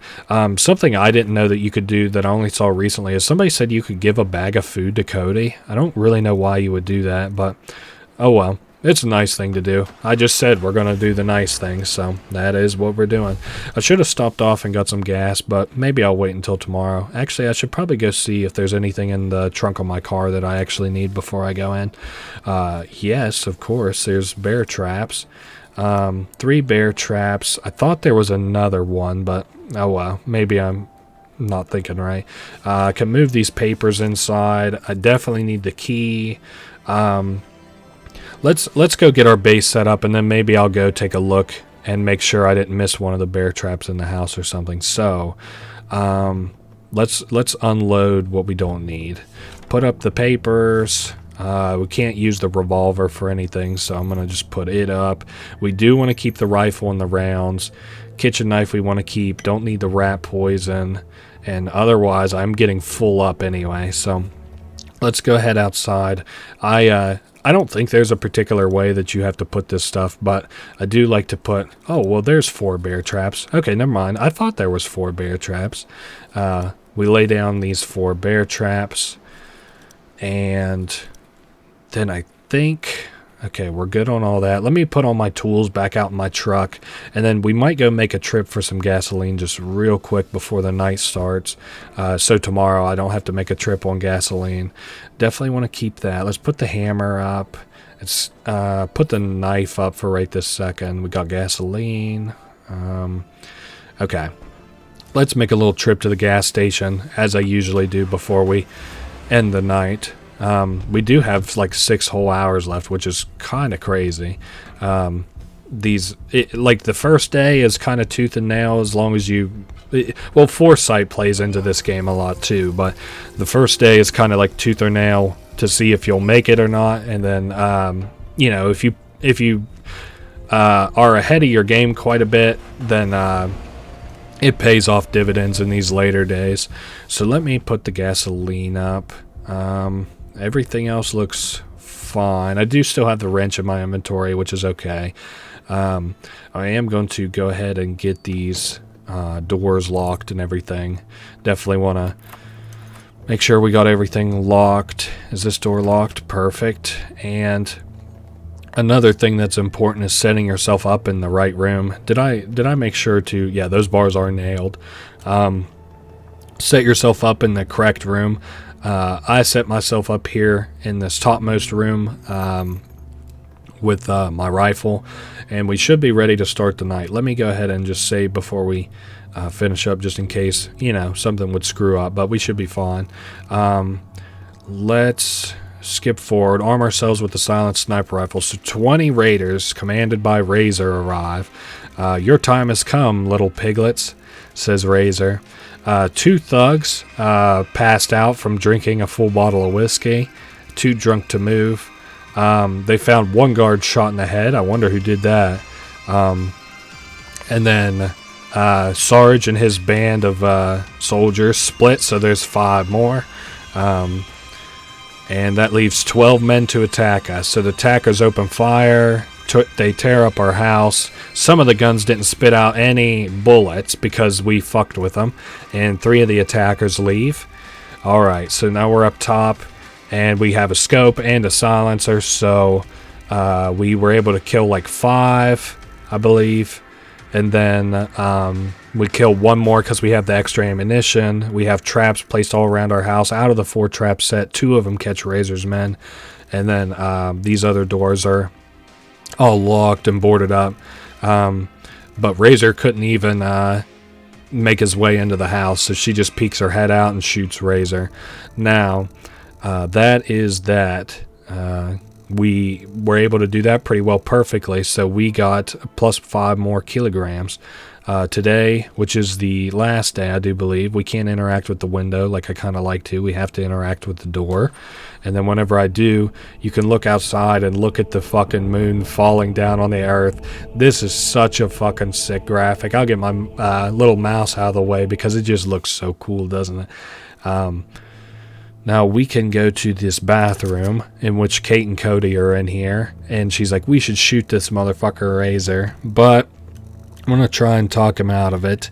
Or talk her out of it. We could tell her to kill him or to not kill him. I just preferred not to kill him for a shortly later reason. Let's see. You're better than this. I know that's a fucking lie. He learned his lesson. I know that's a fucking lie. Let's do the world ends anyway. And we're like, hey, it's over anyway. The world's going to end. And she's like, this guy doesn't deserve to see it. So I like to do that one because I know it isn't going to fuck anything up.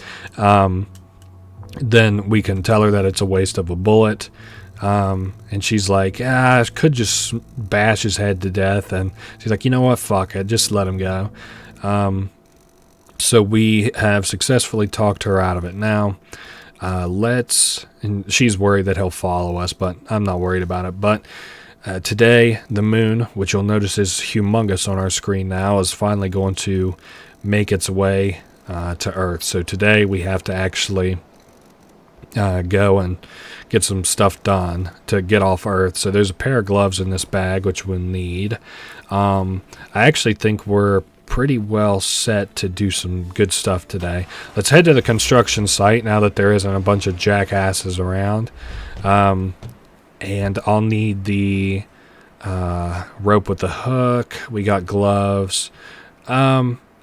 I might need like a shovel or a crowbar or something. I don't think I will, but I'm going to take it with me just in case.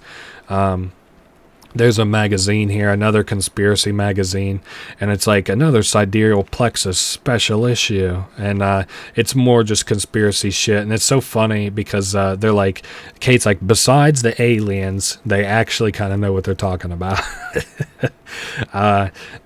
You can see the second part of this area over here. There's actually nothing to loot back there, but over here, you want to use protective gloves on the rusty scaffolding, and whenever you do, you climb all the way up here to the top. Now, yeah, we can't go to the right, but there is a buckle here, which we can use a rope with a hook on, and then we can, whoops, I didn't mean to take it with me, and then we can scale down it, and we get a welding kit in return, which we may need today, we may not, but it's best to have it just in case we would need it. Let me climb the scaffolding again, and head back out to the truck, and see where we're headed to next. I guess we can go ahead and head to the spaceship outpost. On the way there, we encounter a bus, so that is good. I think there's some stuff that we can loot on here too, but basically this vehicle, which was supposed to deliver those executives, just crashed. So there is a key. I forget what this is. Oh, you know what that's to? That's to lab 13. That's that thing I implicitly said don't forget.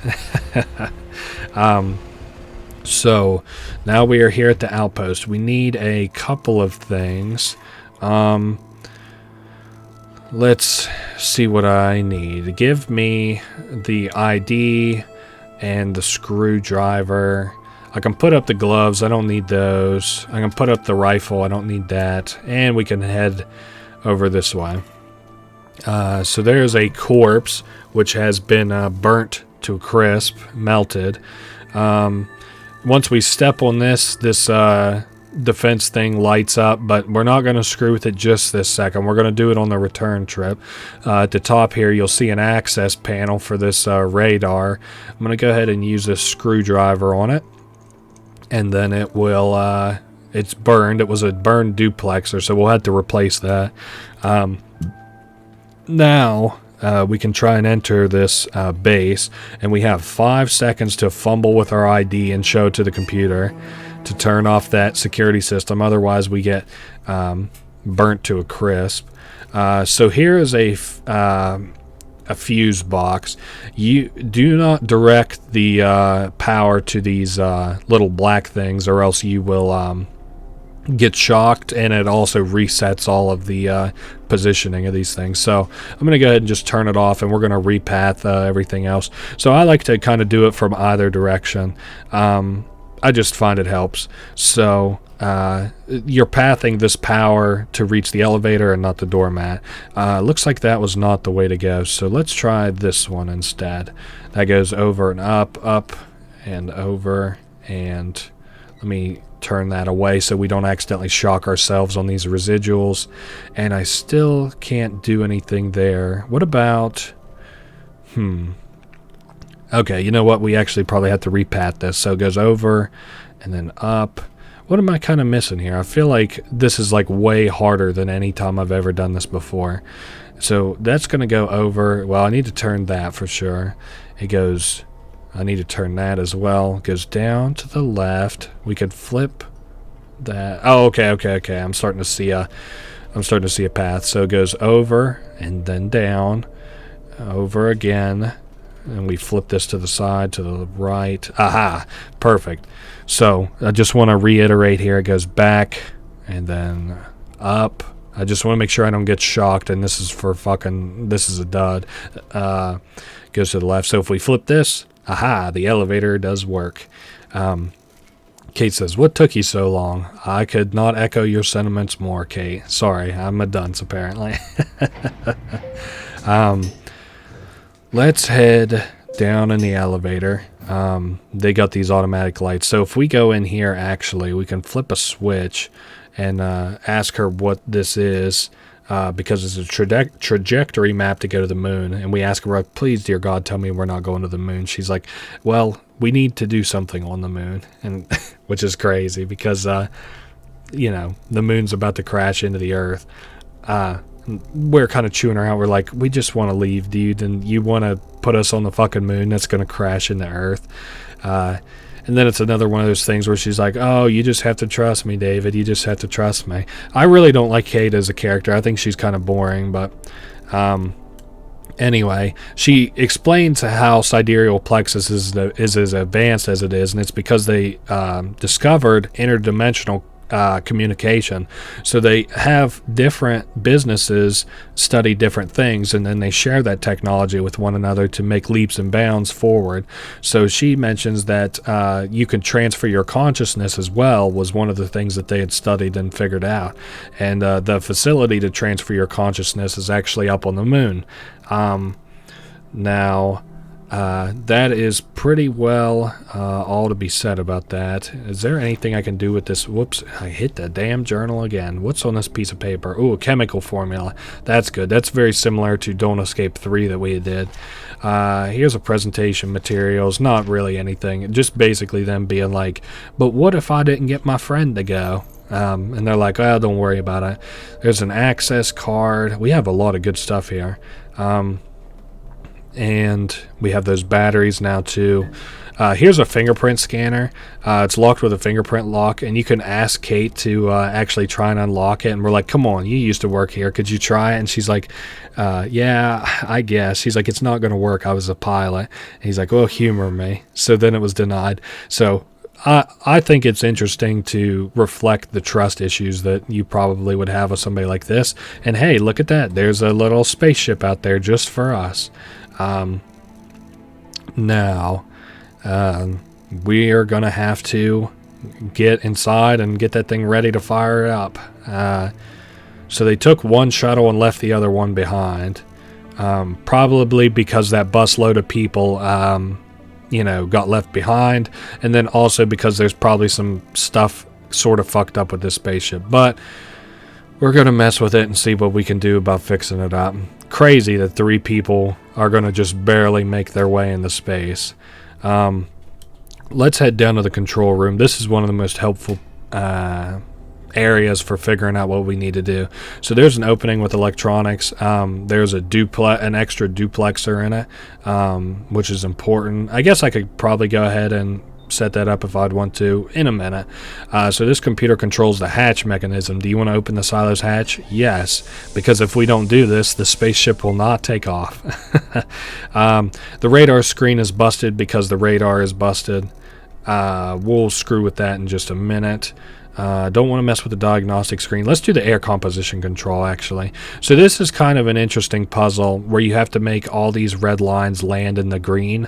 And the way that I do that is I start with the one that needs to go to the highest, and I go ahead and put it up there as high as I can. And then I do the next highest, and then I fix up the most highest again. And then I just kind of bounce back and forth between that until I have all of these in the right position. So one more, and then maybe one more. Aha, now they're all green. As long as you go to the highest one and you fill it all the way up, and then you go to the next highest one, you should never fail that puzzle. But that is now, they have the best air-fuel mixture possible. So we can go to this diagnostic screen here, and it'll tell us what things are working and what aren't working on the spaceship. So silo hatch is open. That's good. A hull integrity check failed. That's bad. Air composition is selected. That's good. Fuel mixture selected is good. Fuel catalyst is present. Good. Air supply is lowered. So we're going to have to figure something out with air saving pills apparently. And the diagnostic system is damaged. So we are at least going to have to fix the hull integrity and get some air saving pills, which, if I'm not mistaken, is what this paper alluded to, which increases lung efficiency. We will mess with that in due time. Let's head down to the launch pad, though. What might I do? We need a belt to power this switch, otherwise it won't work. And you have to open the silo before you go and get this belt we're about to go get. Otherwise it won't, the silo won't be able to open, and you'll have to bring the transmission belt all the way back up here. So we're going to take the transmission belt. That's the first thing that we're going to do.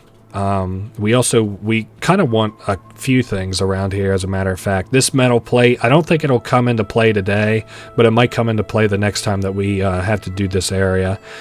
We plug the duplexer into the radar, and then it's ready to go. So before we actually get ready to leave and go do some more sciencey bullshit at the other Sidereal Plexus place, we want to come down here, and this radar screen now works, and Kate's like, we mentioned, we're like, what the hell? Why is there an airplane? And she's like, wait a second, listen.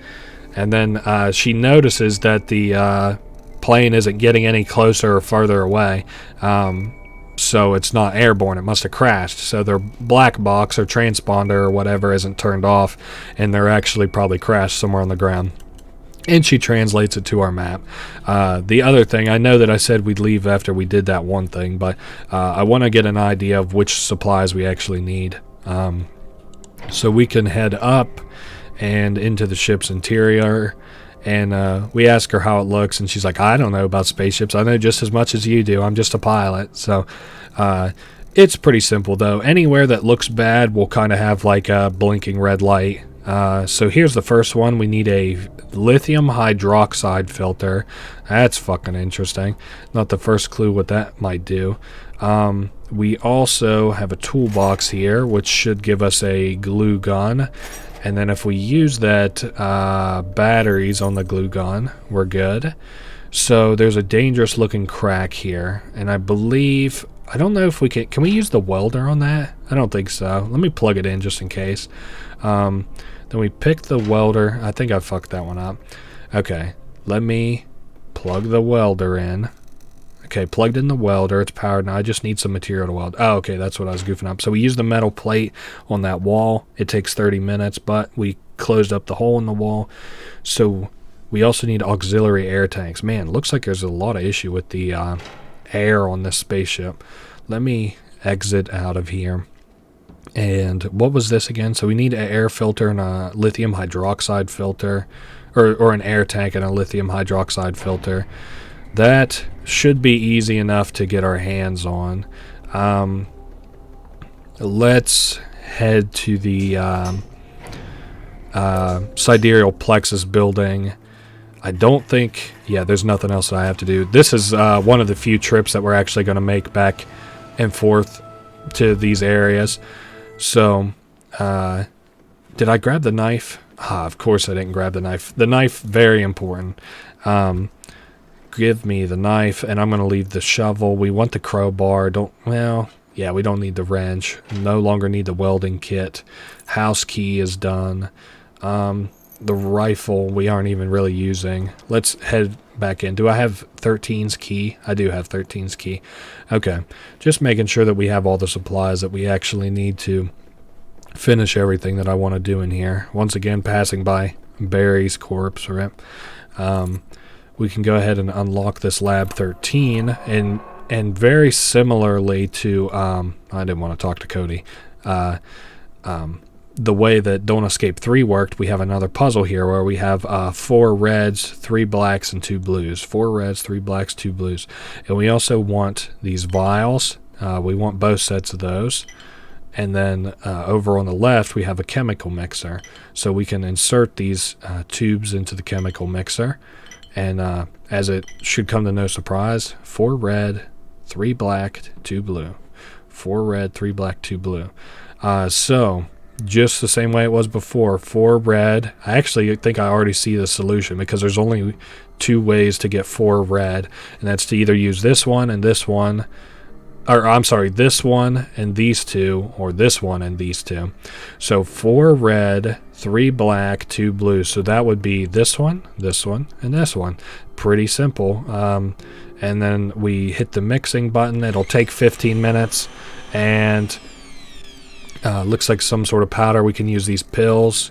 And then I'm pretty sure if it was not... She's like, you seem happy with yourself. I guess we're going to take these pills. So here's my thing. We do have to share these, right? Take one of these. Okay. And then I guess we'll have to give one to Cody too. It's so weird. I don't remember having to share these. I guess I should also take one of these myself if I can remember to. Let me take one, I guess. Do I? I bet I have to have it equipped. Okay, so the other thing we have to do, I'd kind of alluded to it earlier whenever we went and got the silencer, but we do have to travel back up here, back to this corpse, and this guy who gave us his key card earlier, we're now also going to take his finger. So now we can access that fingerprint locked door from before that was at the research facility. So let me take a look real quick, and I think we're going to head up to the crashed plane site. Yeah, I know we're running out of gasoline, but I've got enough gasoline. Again, you'll see here now why I like to bring all of my tools in the bed of the truck, because we need a shovel to clear out this sand dune. A lot of your time spent in this game will be kind of backtracking, so... we go forward, and inside here, we can go ahead and turn off this transponder so we no longer, it's flashed for long enough. Now, this person does have some supply or something on him that's useful to us. Cody's like, well, don't touch it. What if he turns into a zombie? But I like this one here. That's like, wait, what if Cody's right and it does turn into a zombie? Cargo manifest, though, is what we need. We need not nuts and bolts, not navigation chips. We need air tanks, which is 5. So each one of these boxes takes a little bit to open, and if you waste too much of your time, you'll run out of time. So we use the crowbar on this one here, labeled 5. It only takes 9 minutes, I guess, but that's still a fair bit of time. So we now have an extra air tank. Perfect. I guess if you wanted to, we don't have enough fuel. Hold up. Let me park this vehicle and use my gas on it. This day is really gas intensive. In particular, I'm glad that we had actually grabbed some spare gas, and this is actually the last time we should see that map screen if I did everything 100% correct. We'll have to see. That's up for debate, but so now then, I don't need a nat room, but we can use this finger that we cut off that poor guy. Well, he's dead. I bet he doesn't care. To enter this room, and inside there's a couple of items that we can pick up that will help us. Well, one of them will help us anyway. See, there's a calibrator. Where's the other thing that I picked up? A LiOH filter, which is probably that lithium hydroxide thing. I'm not a chemistry nut, but I think that I was able to recognize that accurately. Let's now go ahead and plug in the lithium hydroxide filter, and then we head down the ladder. You want to make sure that you do all this stuff so that you don't get screwed in the air. We plug in the air filter. Now, did I see a little tiny... No, I thought there was a crack up here. So let's, before we lift off, which I think is the next step for us, let's head to the control room and see what the diagnostic screen looks like. So the hatch is open, hull integrity checks good, air composition selected, fuel mixture selected, fuel catalyst is present, and the air supply is lowered, so make sure you have your pills, which we do have, and just do the visual inspection, which we did do. So we should be good to go. I am, of course, as usual, before we get ready for liftoff, going to say, well, Kate's going to have something to tell us anyway. So we can't launch until we have less than 1 kilogram of stuff on us. So what I'm going to do, of course, is drop all my stuff. Now, it doesn't matter. I can't drop right up here. Shit, I guess I have to actually be on the floor. Can't leave it on the... No unauthorized items in the bagging area, I suppose. Let's see. Drop that shit off. I'm just basically going to go until I have less than 1 kilogram. That's not heavy. There we go. That's a big old heavy item. So you drop all this shit off. And then again, I'm going to go ahead and say, before we make this big commitment to go into space with a woman who's never driven a spaceship before, on top of a ship that was really shitty up until like a half hour ago. So the world's ending, the moon's crashing, and it's time to lift off. Okay. So the hatch is open. Perfect. 5, 4, 3, 2, 1, and lift off. Whoa. Cool. So Cody is chilling in the back seat. Hope I brought that disc with us. Now, this is why I like to save Razor, because he gets to see us go into space safe, and he's like, shoot. He silently watched you soar, clenching his jaw as hard as he was clenching his fists. That's funny. And then Sarge and his men also see us take off, and he's like, well, would you look at that? That kid actually did it. Good luck with whatever you find there. So we were able to make it off. So here's where we can see the results of our actions. We created a good air composition mixture. That's great. Lithium hydroxide filter we were able to plug in, so that's another 20%. We hit an another tank of air filters, or air.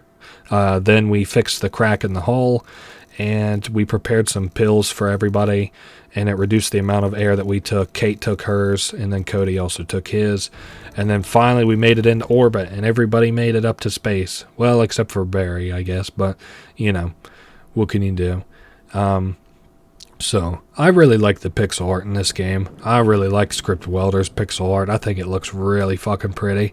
And I imagine he has to be a pretty good coder too to make some of the things happen that he does. So once again, as you might guess from the way these Kate landings usually go, we touch down softly. Just kidding.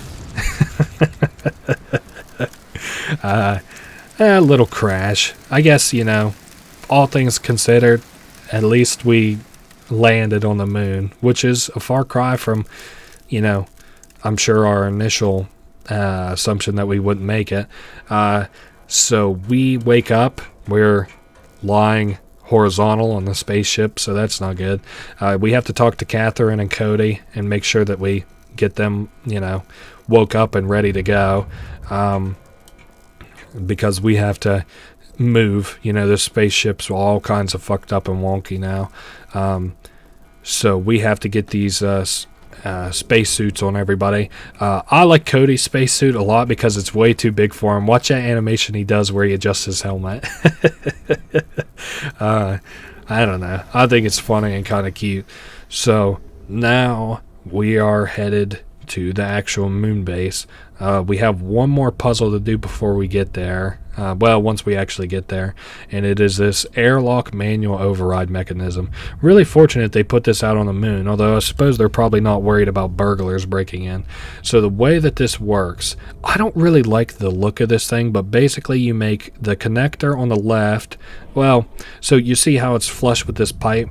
We have to make that match all the way to the right side. So I guess it's not really, I can't really explain it very well, but so we do each ring, right? The outer ring connects here, and then it also connects here. So then I follow it, and then I must have goofed up. I guess it also connects to this left side here, which we have to continue fixing, and then it connects to the next ring.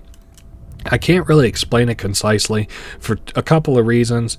One, the resolution in this is kind of shit, so it's kind of hard to see. But as long as you match the black parts to the next black parts, you should be fine. And then we just turn this two more times. There we go. And now the manual override has unlocked the door. So now we can go ahead and remove our spaceships, which is good because I'm just about out of oxygen. I guess we can go ahead and head to this right side. Did I bring... No, you know what? I goofed up. We need to head to the left side first. I did bring the badge that I needed, but it's not... Or I did bring the badges, but... so there's a lot of people here sleeping. And again, it's kind of explained in that these people all have a consciousness, but they already got transferred to another reality where they were coma victims. So that's through this dream realm or whatever. Kind of confusing, kind of convoluted. You can ask about this place, and it's she says it's bigger than she imagined. I believe, if I'm not mistaken, that there's about 60 pods here in total, and there's thankfully enough space for us.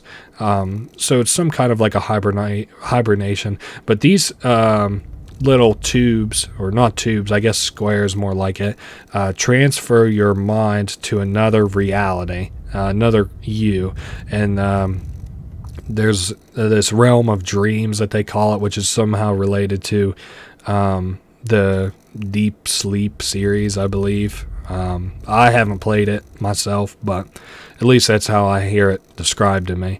The reason that it's on the moon, though, and not on Earth is because any kind of radio waves will fuck up you transferring your consciousness to another reality. So I think... we can just be pedantic here, and we're what about the radio waves from space? What about their own communications? And then Kate just basically says, I don't know. So let's go ahead and grab this black card, which is the whole reason that I even traveled here. And every time we go through this main lobby, you can see the background shit is tearing up, our spaceship just fell into a hole, for example. So we have to take I wonder what happens if you use one of these shittier cards. Probably doesn't work. Yeah, access denied. Insufficient privileges. Man, good thing we have this access card for a Stephen Servin. I don't know. I can't read that name very well. But we then plug in this one, and we can use the base control computer, and we gain access to the sleeper pods. which is cool. So now we have to head back. You'll notice the Earth is becoming more and more visible as we piss away time here. We still got time. We got plenty of time. But so 128 megabytes allotted, 38 megabytes free. There's no disk in A or B, which means the phase controller is corrupted. And we can't select this destination. So basically, we randomly get supplanted into a random memory or a random universe instead of getting to pick one ourselves. So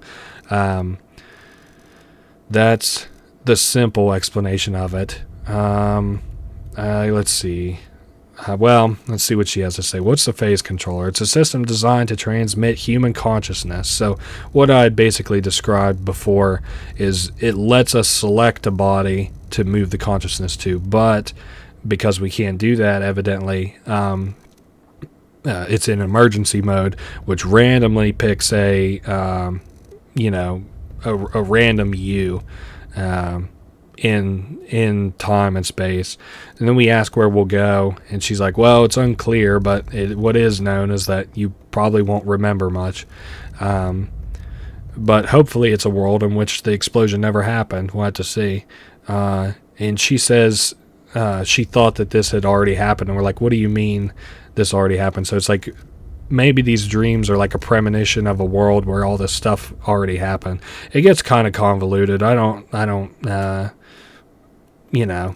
it's not like something I can explain very easily without taking hours of your time. So anyway, the last thing talks about a paradox. I don't know. He's like, but if my past me warned me about this, who would have warned him, and who would have warned him? And she's like, as far as I know, the number of worlds are infinite, so it's hard to tell. Anyway, we have got to suit Kate and Cody up to get inside of these little tubes. Time to go to sleep, Kate. Now we plug him or her in, and then we also need to get ready to plug Cody in. And then I kind of like Cody's dialogue a little bit better, but she's like, hey, I hope I wake up in a world in a bed where, the moon isn't coming down around my damn ears. Let's tell Cody it's time to sleep. He's like, I don't want to sleep, but the machines, I guess, help you fall asleep. So we tell him not to be scared. Now, this is the dialogue I like. He's like, David, I don't want to be alone again. And then David's like, oh, don't worry, you won't be. Wherever you wake up, I'll find you, buddy. So here's the thing. We go to do like the diagnostic screen. I forget. I might need to go ahead and plug in the one disc that I have. Let's see if I can do it.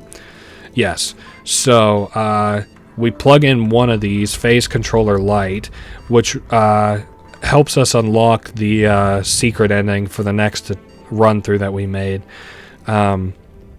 It's hard to explain, but it is going to make things better. Now, I am finished. I can try to get into the bed, but whenever we try to get into it, the whole fucking facility shuts down. Main power is offline, unable to initiate a sleeper pod. So we have to reroute some power. You can see in the background there, this whole fucking place is falling down around our ears. So let's open up this base control computer. We can basically reroute communications to the base. Man, that window's about to break, and then it does break, and this fucking door shuts down in front of us. So this whole base is coming down around our ears. We got to get in this sleeper pod quick. We hop in, and the sleeper pod, thank God, closes, and then we take a little snooze, and you can see here back on Earth anyway, the whole world sort of seems to be abandoned and empty, at least the area near where we are. It's hard to tell what's going on in the rest of the world. I guess it probably doesn't matter since the moon's about to come down on our head and stuff. So yeah, here's the base, and then it's so interesting. Check this out. So then we exit from our tent, and we're like, ooh, what a nightmare. It all felt so real, which is the same dialogue that we said at the beginning of the game whenever we saw those bugs that killed us. And he's like, I feel there was something more in that dream, something sad and important. So that is that. We're going to find out what that was all about. Don't escape. 4 days to survive. Cool. And that is that. So it does say like the ending credits, but whenever we skip it, we now have a new option in the new game, which is the awakening, which means that if you see the awakening, that means you did it correctly. So now we go to click on that. All right. So we have a little bit of a different intro here. Well, not even really different. I am coming down a little bit with a cold, so I'm kind of hoping that my voice holds out for the second half of this game. On this new playthrough, we have like it's much the same as before, but we do get all new roles on the things that actually can happen for the disasters. So this time I lucked out, and I actually do want to do this one. I'm pretty excited for it. It's the spider one. For the first one, well, yes, for the first one, the first day, you can miss one, or you will miss one if you only play through the game twice. Man, those spider webs on the wind. Imagine fucking seeing spider webs that so huge you can see them from this distance. And the tutorial's the same. But here at the beginning anyway, the first day you have the potential, if you only play through the game 2 times, which is all the times that you need to do it to beat the game on the best ending, you have the potential to miss a gas day. The gas day, in my opinion, isn't really as interesting as this day is going to be. It doesn't really add anything what I consider new or spectacularly interesting, unlike the later days. But it is, out of the 3 that you can have potentially for day 1, this is my favorite of the 3, and then followed probably by the locust one, and then there's a gas one. The gas one we're not going to see as we rolled spider for today. The other days we're not going to miss any because there's only 2 possibles, and after you do the whichever one you roll on your first playthrough, so day 2 we got heat before, next time it's going to be cold. That one I'm excited for because we actually are able to lock it down in our house. And then day 3, well, maybe I shouldn't spoil the surprise. At least day 3 and day 4. Day 2 is pretty well simple. I guess I'm going to go ahead and skip the introduction sequence. I don't think I did that the first time, but given that we've seen it already, I'm going to be skipping much of the dialogue and introduction sequences. I don't think that I'm going to, let's see, yeah, I probably need the haystack kicked. I was debating if I needed the pesticide or not. And I'm sure that I do. Now, this plays again, just fairly similar to the first one. I guess I could pick up the water sprayer too. Not a whole lot is inconveniences you by picking up the items. So, other than the fact that you might see a few frames of animation or something. I will, I suppose, try not to be too redundant in the things that I do. So the hammer, I guess, can stay. I can drop the water sprayer off. And I'm going to take the short pipe because I can't remember if I need that or not. And I guess we could go ahead and pick up the keys, too, and make sure to unlock the front door. I don't think there's actually anything upstairs. There's papers that we can use on day 2, but for right this second, we just kind of have to do what we did on day 1, which is, or on day 1, on the first little trip through this game, which is get to the gas station, come back, get to the blockage in the road, and just make trips back and forth, fix as much stuff as we can day 1. Yeah, this place is covered in spider webs. Yikes. Oh my goodness, there's a big fucking spider. Can I get the hunting rifle? Well, maybe I can get I don't want to get anywhere near that spider. Okay. I'm not sure how to kill this thing, actually. Here's a stack of plates. Breaking these plates would be sure to make a lot of noise. Maybe I should make sure to move all this outside and then try breaking the plates. Again, I'm not sure because I haven't actually played the spider. I played the gas one before, not too long ago, but I haven't played the spider one yet. So I'm hoping that maybe moving these metal bars outside and then making some racket in there will maybe allow me to break that glass and get the spider in the other room. And then I could probably just simply shoot it. Can I need something that is smaller and easier to throw. What would you even have me throw? Oh, a bit of rock. Well, that's what the rock here is for. So in my last little run through this game, I said that the rock was useless. Well, now you know. I don't know the first thing I'm talking about. Okay, can we? Yes, leave. And then I'll pop over to here. Oh my goodness, there's a corpse there. I'll go ahead and grab the hunting rifle. Get the cash, crowbar, lots of good stuff here, same way as before. Gas canister. I almost forgot where we got the wrench. I was like, where do I get the wrench at? So we do want the charcoal this time. I'm just making sure that I have everything else. I don't need to recheck that. Uh-oh. Hold up. Get the gun out. Oh, I didn't realize that this even happened. Oh my goodness, that was not particularly intense, but, you know, because I kind of had an idea what to do. So these are the metal bars. It almost looked like a spider web. So I'm carrying too much junk, huh? I will be making a return trip here. I can drop the gas can because I'm going to fill it up on the return trip. Maybe I should carry the rifle around because now I don't know what we're doing today. I don't need the plastic wrap necessarily. I'd like to drop something that isn't like too heavy, but I don't think that's going to happen. We're going to drop all this shit off and then go loot the roadblock or the caravan or whatever you'll call it. So since I have an idea what day 2 is going to be, I'm going to kind of put everything on day 2 that belongs on day 2. The rock is done. I completely forgot to get the wooden handle.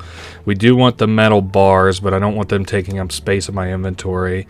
I guess, yeah, let's go back and get the it's a little bit of a waste of time, but I think we can afford it today. We're gonna go ahead and grab the handle of the small spade. Again, a little bit sore that I pissed away some time there, but what was it, 15 minutes maybe? That isn't the end of the world. And then we'll just mix these together. Let's see. The handle goes on the hammer, and then I think I'm going to go back and just tear the teetotal piss out of the greenhouse. Whoops. I didn't mean to do that. Well, now come on. Am I crazy? It takes this, doesn't it?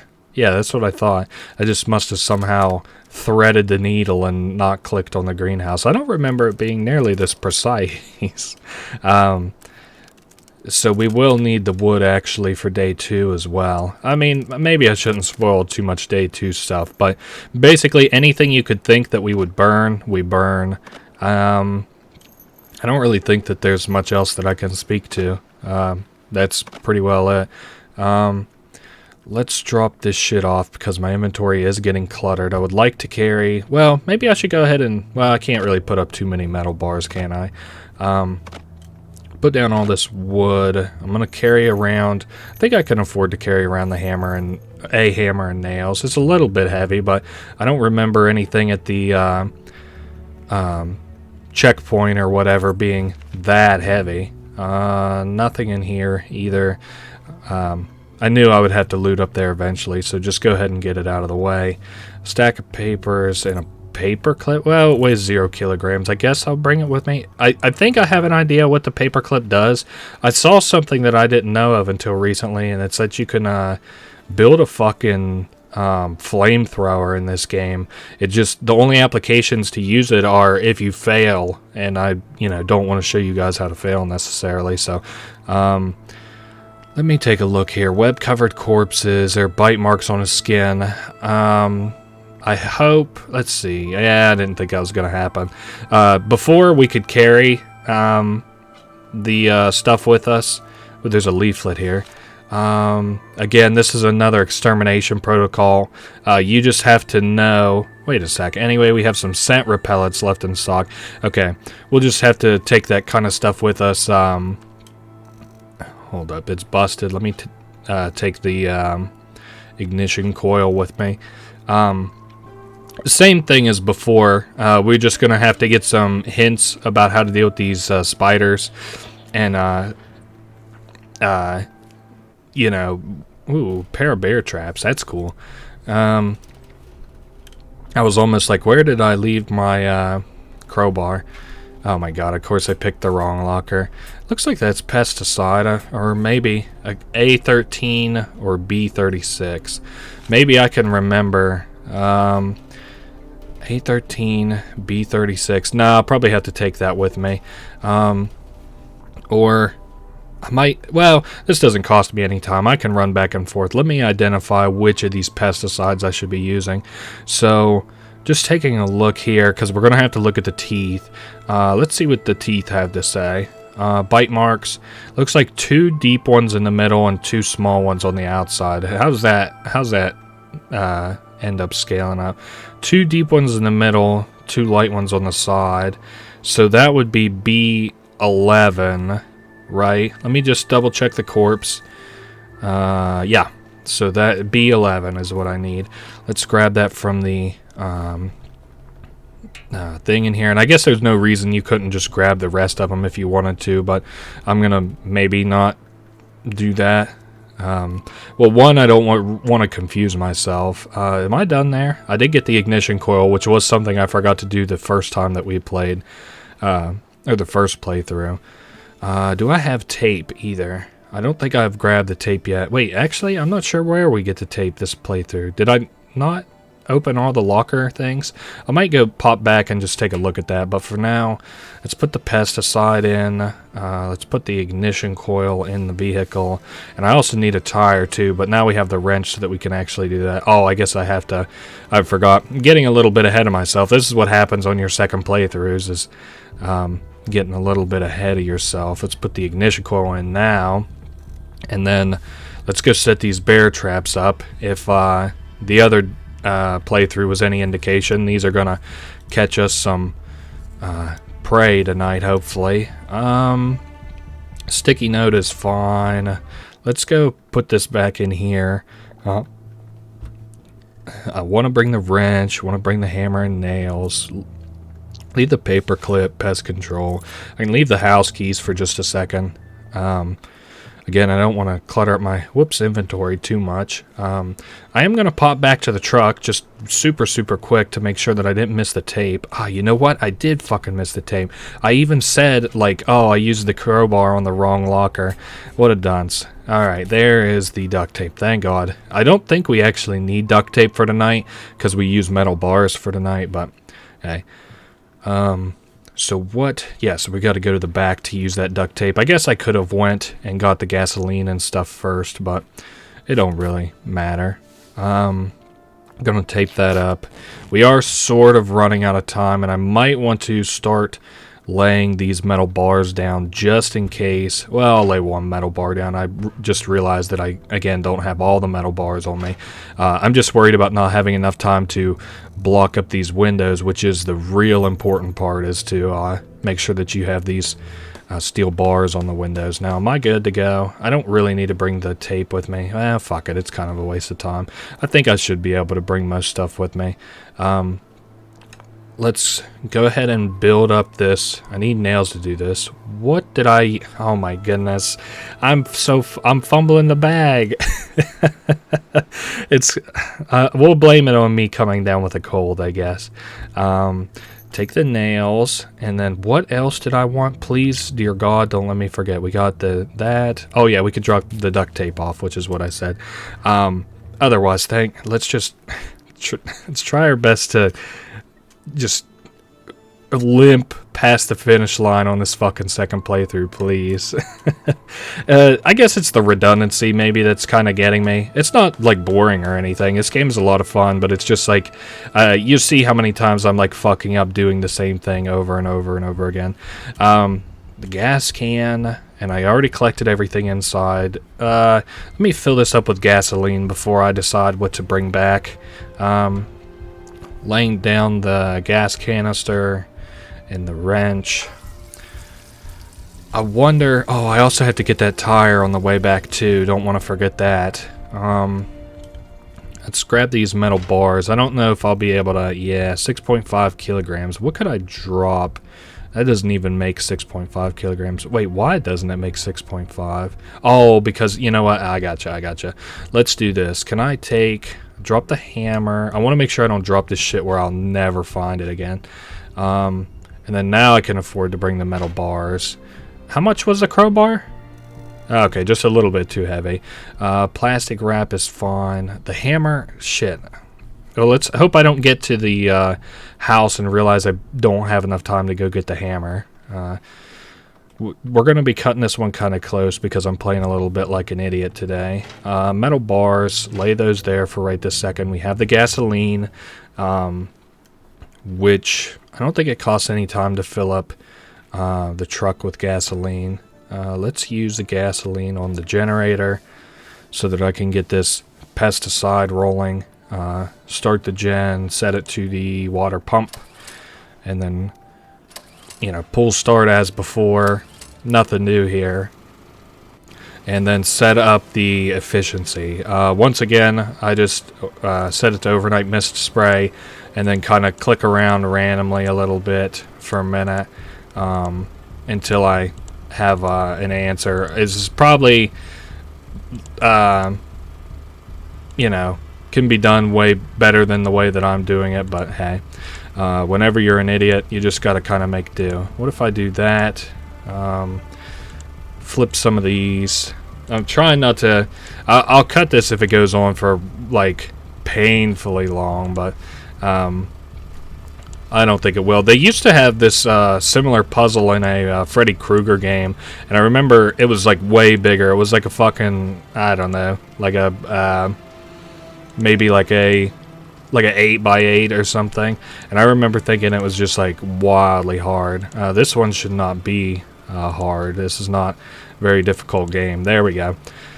So 100% efficiency. I'm just used to him doing dialogue for those things. Is why I had to pause there for a sec. We have the gas canister and the wrench.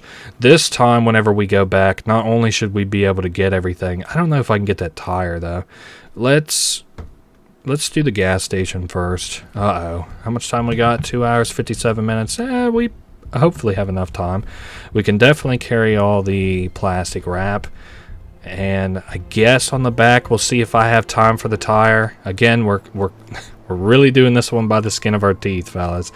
I didn't get gasoline either. So 15 minutes on that. And then 20 minutes to finish boarding up the house with the metal bars. Let me sort out in my inventory what I do and don't need real quick. I can give him the... Well, no, I definitely need the hammer. The crowbar is fine. Wrench, I guess I won't need. I wonder if you can put the wheel on without the wrench. I don't know. Definitely do not need the plastic wrap, 100%.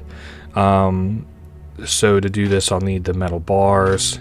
And I'll also need the handful of nails. And empty gas can's fine because I might try and refill it, which would then mean I need the wrench. Okay, I guess we're fine. I don't think we can use the tape on the bars, and I honestly don't know how much they would help anyway with the kind of big ass spiders we're going to be dealing with. So 20 minutes on either window. Maybe this won't be as bad because I also don't have to tape up the windows. How are we doing on time? 1 hour, 37 minutes. Yeah, not awesome. Maybe yesterday I had the bridge. No, I didn't have the bridge built. I don't know. I'm going to try and tape these windows just to see if it does anything. What happens if I try and tape it? Oh. Well, that's an interesting development. I guess I'm going to try and tape it. I don't, again, really know how much good tape would do to really hold this shit into place, but hey, we're gonna give it a shot. Put that down. Now, I guess maybe try to go install the tire. How much time I got left? 37 minutes. Not a hell of a lot of time. How long would it take for me to put the tire on? Not long. 15. Okay. Oh my goodness, it's getting eerily dark. I guess there was nothing else that I wanted to do. I just really need to lock up the house now. Let me go get the keys and make sure everything is locked up properly. Don't need the duct tape today. Let's use the house key on the front door and make sure that the back door is locked too. I'm pretty sure it's like, you know, I never unlock this door, but, you know, the one time you forget to unlock it's going to be pretty bad. I guess we're all done here. I just need to equip my rifle and get ready for the night just in case we fail. But I guess if my defenses didn't hold for some reason, I would probably reload the save and see what I did wrong.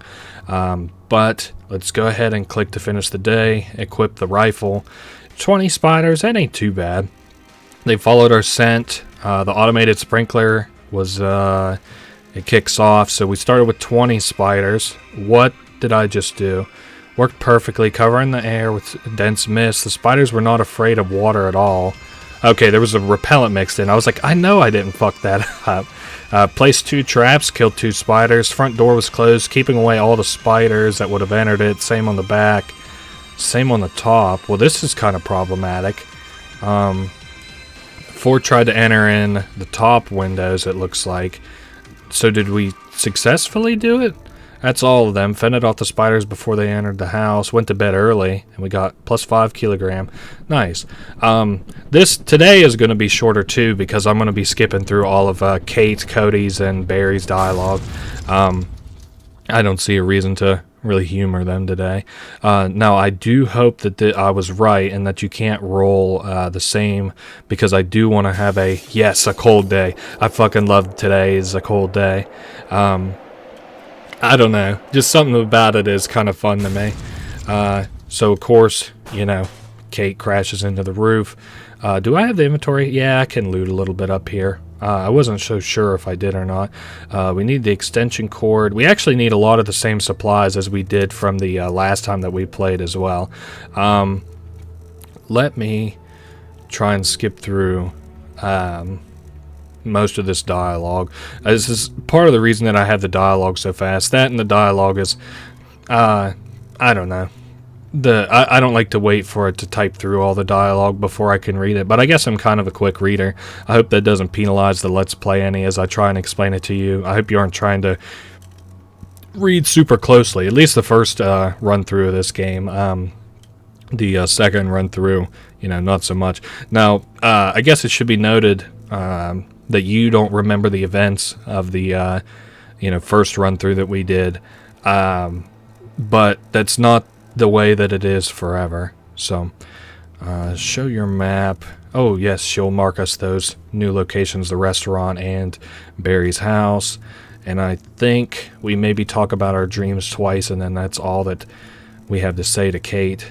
We didn't have the truck ready today, so I doubt she's as impressed as she was the last time that we played, but oh well. Don't have anything else to loot. Yeah, you can't loot the helicopter wreck, unfortunately. We will have to remember to go to the roof.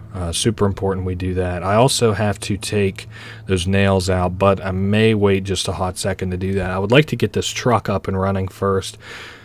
So gasoline is the only thing I think I'm missing. Maybe we should go ahead and make a conceited effort to move all our tools to the vehicle. I guess let's not bring the rifle. I was thinking of bringing it, but nah. And I'll have to unlock the door to the house. So today is going to be a fairly cold day. Opening up the front door. Oh my goodness, these things are gross. I think the trap has caught something disgusting. You'll need a tool to reset it. Would you need the short pipe maybe? No. How about the crowbar? The crowbar will do it. Well, I'm not going to do that right now. One, I don't think we'll actually need the traps again, but okay. Let me dump any tools that I don't need into this.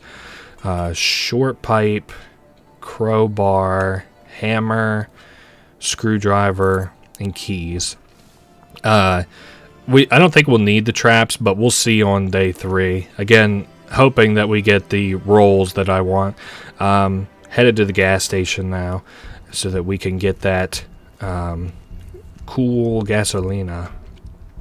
Now, today is all about collecting shit to burn, getting some heavy clothes, being able to block up these windows back at the house.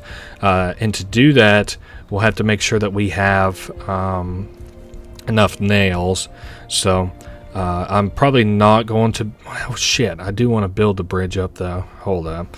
I don't know what I'm going to do, actually. How long is it a walk? I might have to just deal with it. Let's go back to the house, because I definitely need to get the truck running first. That's for definite. Put the gasoline in the truck. Oh, brother. And then I guess give me... what all tools will I need? I'll probably need a crowbar. Probably need a hammer. I think I need a screwdriver to actually open that food that Cody asks for. I guess let's get rolling. Let's go to the... We'll have to leave the truck at the destroyed bridge, and let's go to Barry's house. I'm hoping that maybe at least with having gotten... Whenever we, like, get Barry and get Cody, the time that we save on, like, tearing out the nails and stuff might be refunded to us, but we'll have to see. Dialogue, again, is almost a... Well, I actually think it is exactly the same. Dialogue doesn't really change until, I think, day 3, so... well, he asks if he's met us before, and he's like, well, maybe dreams. Maybe I was a little bit incorrect to assume that the dialogue is exactly the same, but any of the dialogue differences are fairly negligible, at least for today. I guess that also means that Barry, at least until day 3 maybe, will be unable to maximize the efficiency of our truck's fuel. So that's going to be something to contend with until day 3 as well. Have Kate distract Barry. Same way as the other day. Only difference, I suppose, today is that, you know, we have a few little this and that things that we need to do. Oh, nice. There's a little heater there. Again, open the locket. Make sure you read the note. Come on out and give that locket to Barry. And I guess he's... I don't know. Barry gets all upset about it. Same way as he did before. And he calms down pretty quickly. And then we'll bury her. Let's see. Oh, yeah. I have to get the sheets from the inside. I just didn't want to... bother with it until I got Barry's little dialogue out of the way. There's the shovel, and now let's loot this house. Big blanket is for us, as well as that heater that we're going to find, as also well as these coats, 2 of them. Well, we're going to have more coats later, but put the bed sheet on this lady, and then get ready to move her out to the back. Then we'll go ahead and unscrew the propane tank. I was worried about the capacity load, but I think we'll be fine. Pretty sure that we can use the propane tank. I'm kind of drawing a blank in my head, but I'm almost fairly certain that we can use the propane tank. So now we've got this hole dug. Good. Do I have the gasoline canister on me? I do, thank goodness. I guess let's go talk to Barry now. We're ready to bury her. Barry's wife. Let's get this out of the way. Again, the dialogue being redundant is kind of boring, but oh well. And we are done and good to go. Nothing else to see at the house. Should I go to the restaurant? Let me see what my carry weight's looking like. Let's go to the restaurant. We can afford it. How are we doing on time? I was about to say maybe we can't afford it. Same as before. Run out here, talk to Cody, and you know, he'll put him up like he's actually going to do something. I guess maybe just tell him goodbye so that we don't have to repeat too much redundant dialogue. Did I bring the bar? I didn't, and we actually need the fucking flag today. That's funny. Well, Barry, will you please help me push this container? Kate will also help you push the container if, you know, Barry isn't able to. Let's grab this canned meat so that we can be sure to give it to Cody. We'll just pop it open. I think the broken electrical heater, so we can use the screwdriver on that. And maybe we'll wait, see if Cody can help out at all. We said hey to Cody. This time we'll tell him that we're David's twin. I guess it's funny. He's like, you are joking, right? Did you find any food? Here you go. Here's a can of meat. And same shit is the last time. I almost said yesterday, but yesterday we were just holed up in a house by ourselves fighting spiders. So I don't think there's anything we actually need in the freezer. Let me take a look. Yeah, the heat absorber tile, don't need those. The first time that I played this game, I actually had those backwards. I thought that they would like absorb heat and it would like help you. I didn't realize that it would absorb heat and, you know, fuck you up. But so cupboard, nothing to see in the cupboards, I don't think. Last thing, I thought there was a, is this not where we, yeah, we do have the knife. I'm just an idiot. Did I already loot everything that there is to loot here? I could have swore it was like way heavier. And also, can I like get back here? Nah, I didn't figure so. But anyway, just some spider webs blocking the way. So same shit as the other day. They'll be unblocked on day 3. I guess we are fairly well done here. Let's head back. The truck is there. Can well, this won't hurt me to take a look. Yeah, I didn't figure I had the space to bother getting gasoline, but that's alright. Let's go ahead and load this truck up with some stuff. What is heavy? Give him the propane tank. Give the car the propane tank. There's a gas heater. Give it the hose. Electrical heater. I kind of am trying my best to just do the heavy stuff, but you know, I'm kind of an idiot, so I guess I could go ahead and give those to people too. Let's get the blue blankets. The tile absorbers, heat absorbers are useless to us. Let's go talk to Cody and give him a jacket, and then I'll also give Kate a jacket again. Oh, I think so. Let me pull it out of my inventory, actually. Now, let's give Kate also one of the jackets. She seems a little bit friendlier. And go back to the gas station. I wanted to think in my head, I was like, surely I had the gas canister and the wrench with me, and it is true, thank God. We're releasing the gas again, this time so that we can power our house, which we'll need tonight.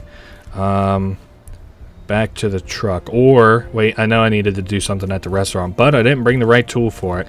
God dang it. Hopefully all these fuck-ups don't lead to me needing to, like, do a restart. That'd be an embarrassing cut. I think we'll be fine, but... because you saw how much time we ended up having on days 2 and 3, sort of. I think day 2 maybe not so much, but day 3 definitely. So we dropped this. Come on now. So we can get the rope and the restaurant flag. I think the restaurant flag we use on one of the windows at the house, and if we don't use it on a window, then we definitely burn it. So, do I have enough space? I was just thinking about what I would like to do next. Let's put the gasoline up, and if I do that, yeah, we got plenty of space. So let's go ahead and make a round trip to the roadblock so that we can then follow these new tire tracks that we have to examine to be able to go back there and head to the RV. I just also kind of wanted to do that since I already have all the tools on me as well. Same shit as before. Spiders got these guys. I knew I had the rope somewhere. I just wanted to see if I had it on me. What? Oh, the wrench on the hook. Again, we do want to make this. It'll be helpful for, I think, okay, definitely today, but I also think tomorrow as well. We also want to take the time to loot everything that's in this RV as well. So there's a thermal blanket. Thermal blanket and bandages. Bandages are really important for the next day, I believe. Get these jackets, one for me and one for Barry. Give him the red one. He'll look probably pretty dapper in that. At least on the bright side, I don't have to run gasoline to this thing. I am going to just take a little dive down here. I actually don't think that there's anything down here, but I am going to take a look. Yeah, it's just, cold down there, so I'm not going to screw with it. Let's get ready to head back to the house and do some shit up that I would like to do. Stuff that I have to tote back to the house, and particularly stuff that's probably heavy. I guess that's probably all I can afford to carry for the heavy stuff right now. There's a blue blanket. I think I might be... No, I shouldn't be missing a blanket. I got the thermal blanket. Okay, no, we're good, we're good. I also need the hammer, which I suppose I'll swap out the wrench for. And I could go ahead and fill the generator up with gasoline, but I guess I'll wait until tomorrow to do that. Now, today's a day of... taking the... Oh, I didn't bring the hammer. Oh, I guess that's okay. Brought the extension cord, though, right? Right? I did not bring the extension cord. What am I even doing today? Let's at least get all this junky shit out of my inventory that I don't need. Let's see. Empty gas can's fine. Let's drop off this water. Wait, what? Okay. It said bad idea. I must have accidentally clicked on something else. Now, let's go get... Why did I not bring the hammer? I knew that I needed the hammer. Again, I guess we'll tag this second part of the Let's Plays fumbles to coming down with a little bit of an illness. But now we'll use the hammer, pull out these nails. This time it's only going to take 9 minutes to pop. That's fine. And use these. I'm going to put the thermal blanket right here. And then we'll attach it with the nails. And it's going to take 23 minutes. All right. Can I? Maybe I should also tape it. I don't know. Where did I leave the tape at? Right here. Yeah, we'll try and tape it. I don't know if I'll actually be able to or not. But hey, duct tape on the window. Oh, hey, nice. It is going to take a fair bit of time though. So, kitchen door I guess is fine. We'll leave the oven open. I know I'll have to do that. And then, where did I leave the extension cord? I left it right here. So let's take this into this room, plug the extension cord in, and then you want to be sure to drag the extension cord to the main room in here. I still haven't fixed the electrical heater. That's fine. Damn, it takes 60 minutes. That's wild. Plug it in now, and is that on? Okay, well, we're going to say that it's on whenever I plug it in. And then empty gas heater. Now, I don't think okay, yeah, I didn't figure we had to put that down. I think I just combine it with the propane tank and then drop this item to set it up. Perfect. Drop it. Holy shit, that's 20 kilograms. That's fairly heavy. And maybe let's go upstairs and pull out the nails on this shit too. Pull the nails out of this thing, and same as before, put up the blue blanket and then nail and tape it in. That won't take too long, I suppose, but good thing that tape is pretty plentiful. So tear the nails out. It'll be nice to go outside and see how the snow's coming along too once we get done here. Put the restaurant flag up and nail it in as well, and then tape it up. Perfect. Now we also want to go upstairs as well. Maybe I should come up here. Nah, let's not. No. We need to be by the fireplace. So we want to go to the roof. Now this is pretty important for our fire anyway. Today's a lot more involved than than the hot day. So we have to go to the side of the roof because something is actually blocking our chimney. And he'll make a comment on it as we actually look down at it. So if we didn't bring this rope and hook with us to unclog this chimney, and if we didn't unclog it by tomorrow, we'd be in a fair bit of trouble. You can bring that bird with you to the space since it doesn't weigh very much, but it gives you an achievement, so that is why you would do it. Let me put that up, put the bandage up, keep the tools on me. I guess we won't need the short hose. Duct tape, I believe I used. Don't need the rope with the hook for today. I might put it out in the car. And then let's set all this shit to burn. I'm hoping that I have enough stuff to burn for today. I guess we'll have to see. There's the fireplace. It needs, I guess, probably some, wood? And then what do I do? Light it? It's been just a minute. Oh, I also don't... I guess I'll need the lighter as well. I knew that I had her around here somewhere. Take the lighter, light the wood. There's no kindling in the fireplace. Okay, so does that mean I have to put more planks? There's already fuel. What about a stack of documents? Okay, good. That'll work as kindling. And there we go. A nice warm fire. Now, I don't think we can just, put it in there. But we can put it in the kindling basket, and that'll help. I'm not sure how to tell if the kindling basket is actually full. And I believe we can also put the empty bag of charcoal in here to burn as well. Can I take anything out? Charcoal, broken wood planks. Okay. Let me just continue to put some more junk on this. Okay, that's in there. Good. Now there's a hammer, kitchen knife. Oh, the water cache we can also burn. I wish it would kind of tell you whenever it was like completely full as well. Let me just kind of take a little look around. I don't think that'll help, that sticky note. Nothing else to burn here. Plastic wrap is fine. Bandage is fine. Rope with a hook. I'm going to put that out in the car. I guess I'll also put the rifle out in the car. I can drop the lighter off. I believe we're done with that. No, I did... Oh, yeah, I was about to say I did bring the hammer, but I don't actually need to... I was thinking about fixing the thing again today, but I, of course, don't want to do that. What I do want to do is grab the gasoline and start this generator up. Don't want to forget to do that today, or else we're going to be in a fair bit of trouble tonight. Hook it up to the house this time, and there we go. Generator is running and powering the house. Let me unload the equipment that I won't need. Actually, where's my wrench at? Because we are going to go get gas today, I think. Warm jacket I'll need, and there's the gas canister. Okay, now wasn't there something else that I was trying to do? Let me think of my mind's eye. RV is completely looted.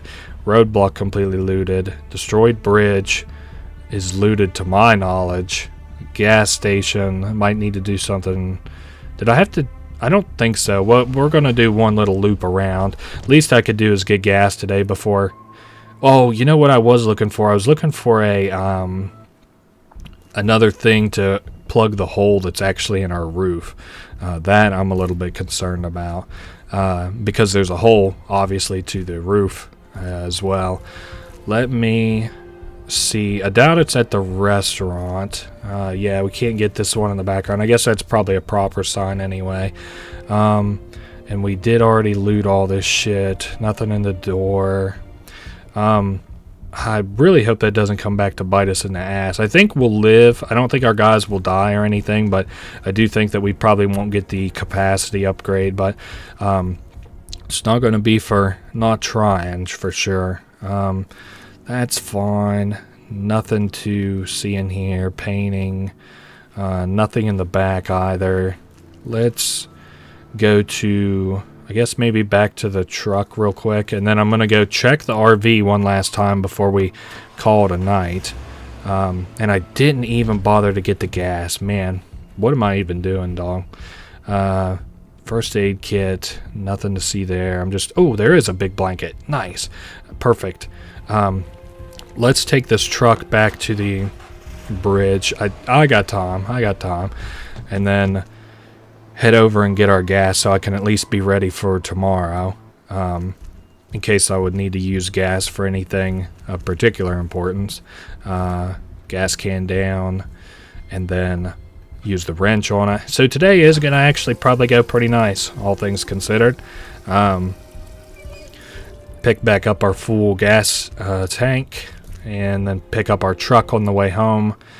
I don't even think we have to tape down the... blanket upstairs or anything, so we should be fine. Anything I want to bring in with me? Let me bring the hammer in case I need it. I literally don't really need anything else. I'll leave the fuel can out here, leave the wrench out here, and that's fine. Let's head inside.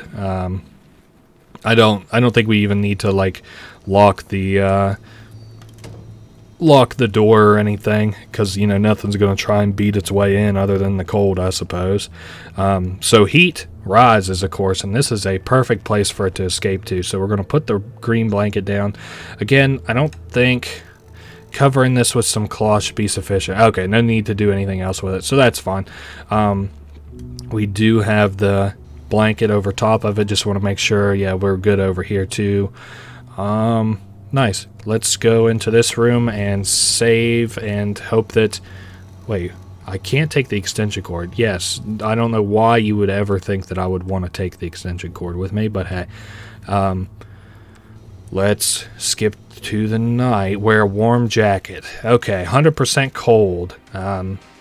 Temperature dropped super cold. Let's see what it would have taken. So front door is closed. It weakens it by 2%. Back door closed 2%. All of the windows, each one looks like it's going to block 6%. Perfect. We put a thick blanket in the opening of the ceiling. Another 6%. There's a big fire. It got 30%. You had a lot of spare kindling. Okay.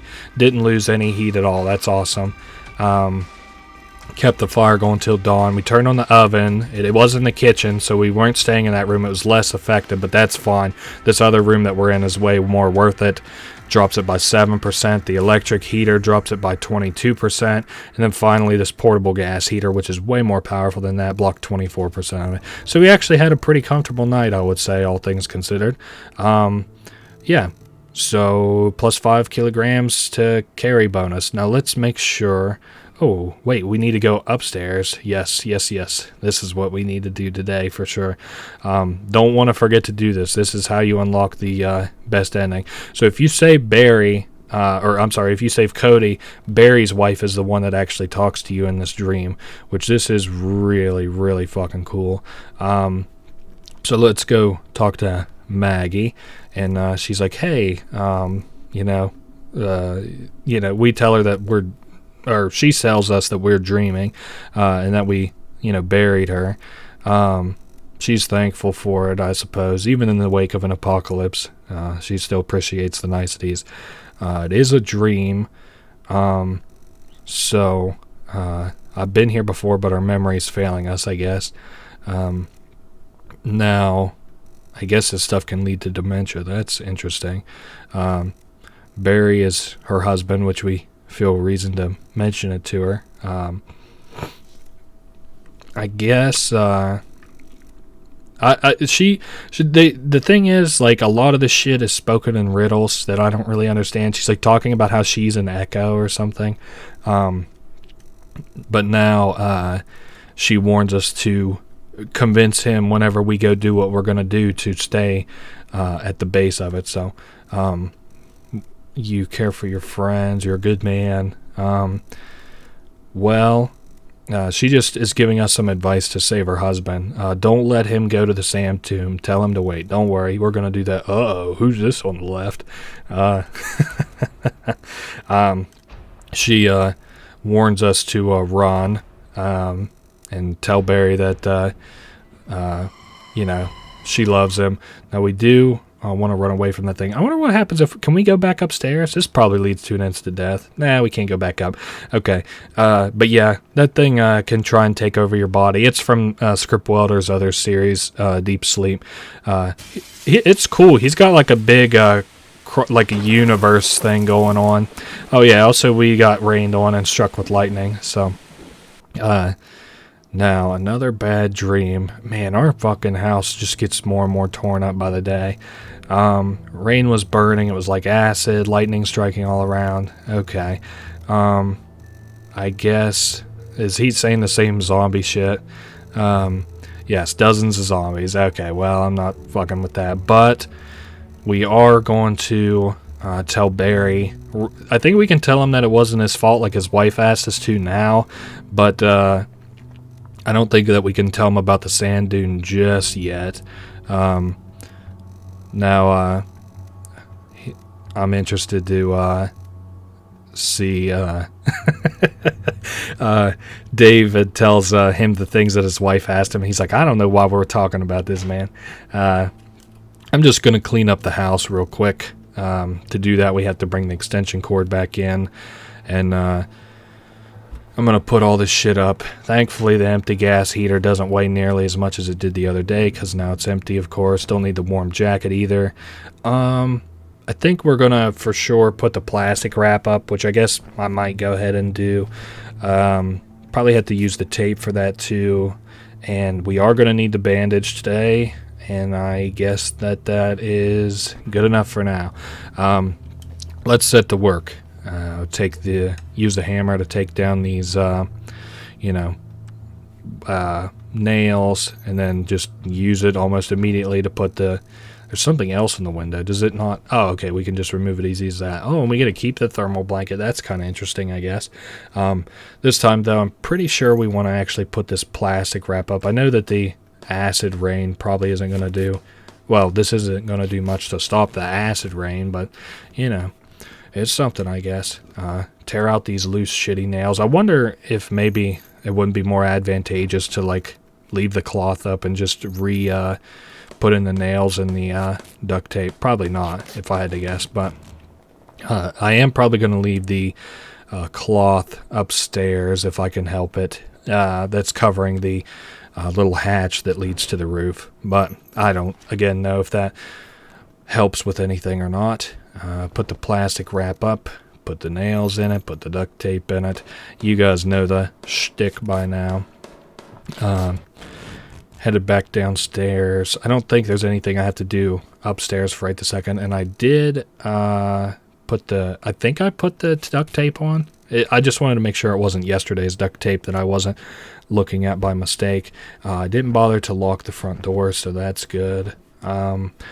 Duct tape I'll carry with me in case I would need it. I'm fairly certain that I don't, but hey, you know how it is.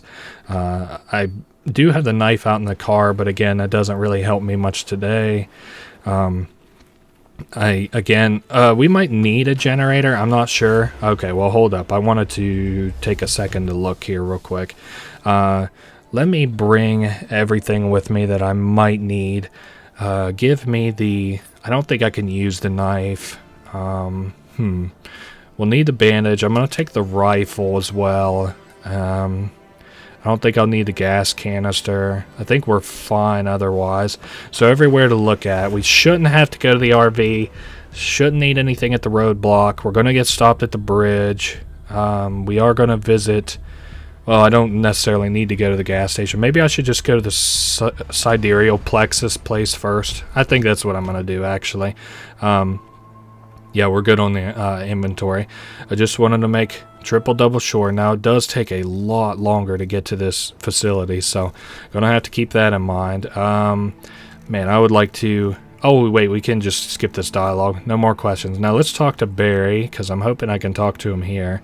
I thought we might have to talk to him at the base of this hill, which it looks like that's what we're going to do. So let's talk to Barry and tell him, stay behind and wait for us.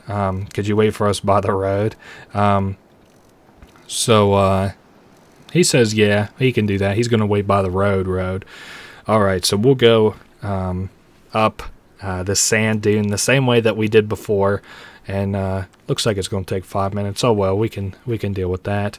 I'd mentioned the last time how pretty I think this art is. I actually, between the first playthrough of this game and the second one now, I have... oh, my God, he looks so stupid from a side profile. Look at his fucking neck. I've played a couple other... I bought the Deeper Sleep, and Deepest Sleep collection. And I don't know, it's kind of cool. Definitely pretty badass. So we have saved Cody. This time nobody got penalized, and we also won't have to save Barry, so that will be nice for saving time. Maybe that'll kind of refund us a little bit. Now though, I'm already thinking ahead of this dreaded pin puzzle that we'll have to do. Let's head to the left and get this badge, key, and silencer. This time we won't forget the silencer. So now grab the badge from this guy's badge from this guy's body, key from the badge. Ugh. You'd think it was my first time speaking. Okay, so what is the output again? 50 for A, 10 for B. Okay, so this one, I believe, if I do it the same way, I just do the heaviest, right? Minus 10, 15. You know what? This one might be 10, actually. No, it isn't. What? I cannot already be choking, please. There's 45. How about this? So that is 15. That's what I figured. 0. That'll put us down to 30. And then 0, 20, 10. Haha. This time it's going a little bit faster. That's nice. Same thing on this computer. Nothing special with the internet. Same thing as before. We'll just start here at the bottom.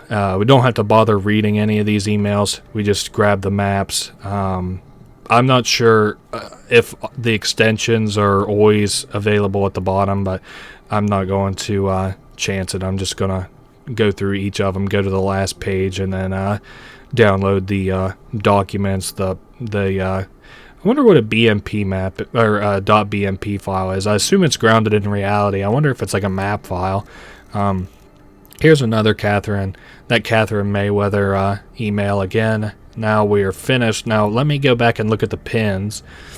A 15, B 40. Okay, 15 and 40. We could probably manage that, I hope. 15 at the top. Let's try 40 at the bottom. So let me just kind of try. Let's try 10. Nah, not quite, but I could move that up there and down there. So 15 now. What if I... Oh, this is actually 15 and 40. Wow. I bet that was wildly easier whenever you don't complicate the piss out of it. Man, that almost was like a fucking speed run.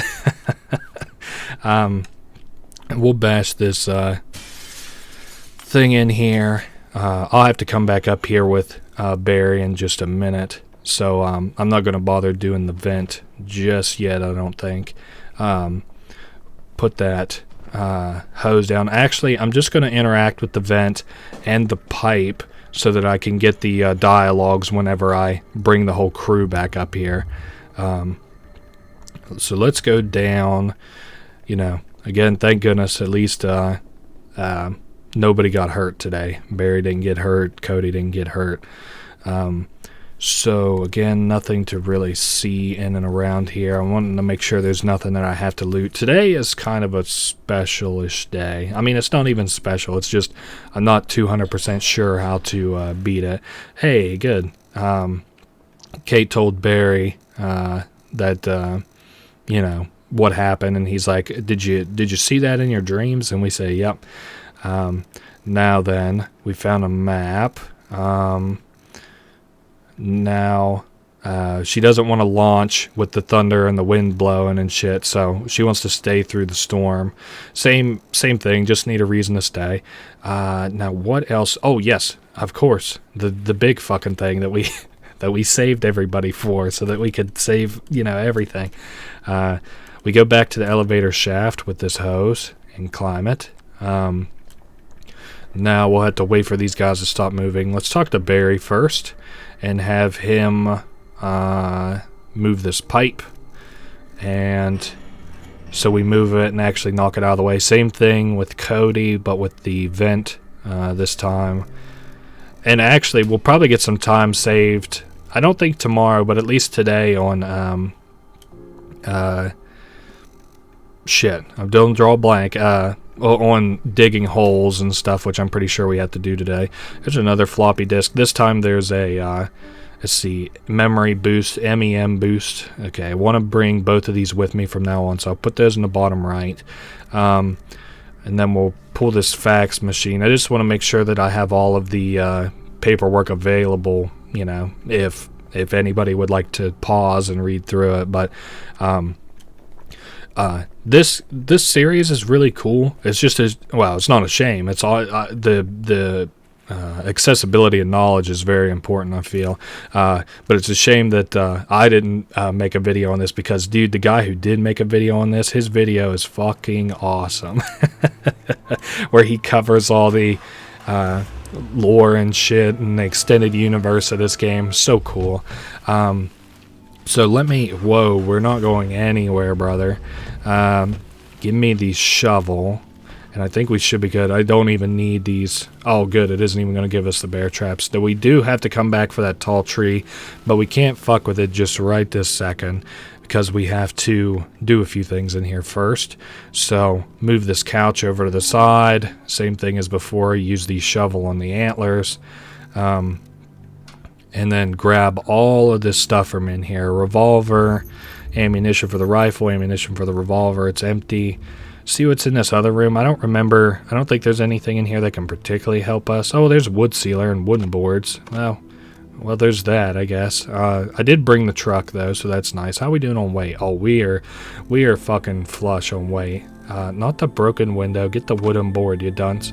Wood sealer. Liquid in this can is dry and useless. Something has been covered with it, though, as the lid was left open. What the hell does that even mean? At some point, it's all dry and useless now. Whatever. Used on something. I'm going to assume the... oh, there's also a broomstick. I assume we'll need that. Do we need this power on?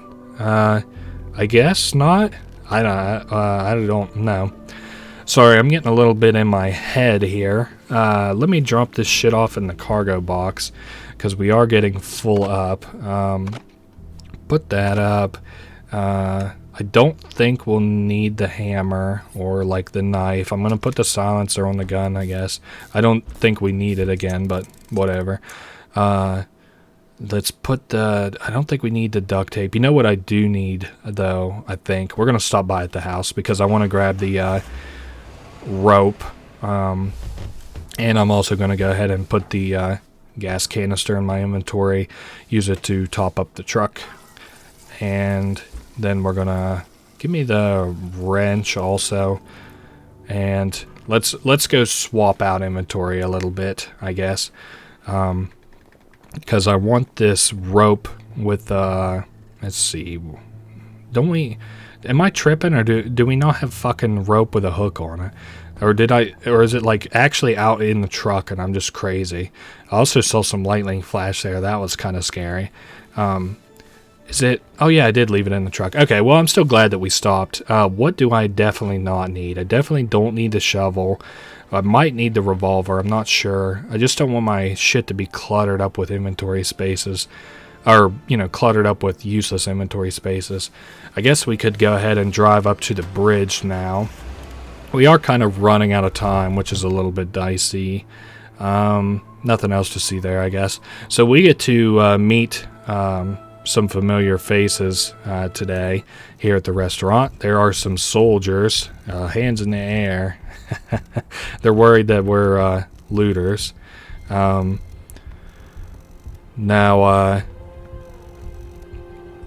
I guess, sir, you're not being ambushed. They're just holding guard here.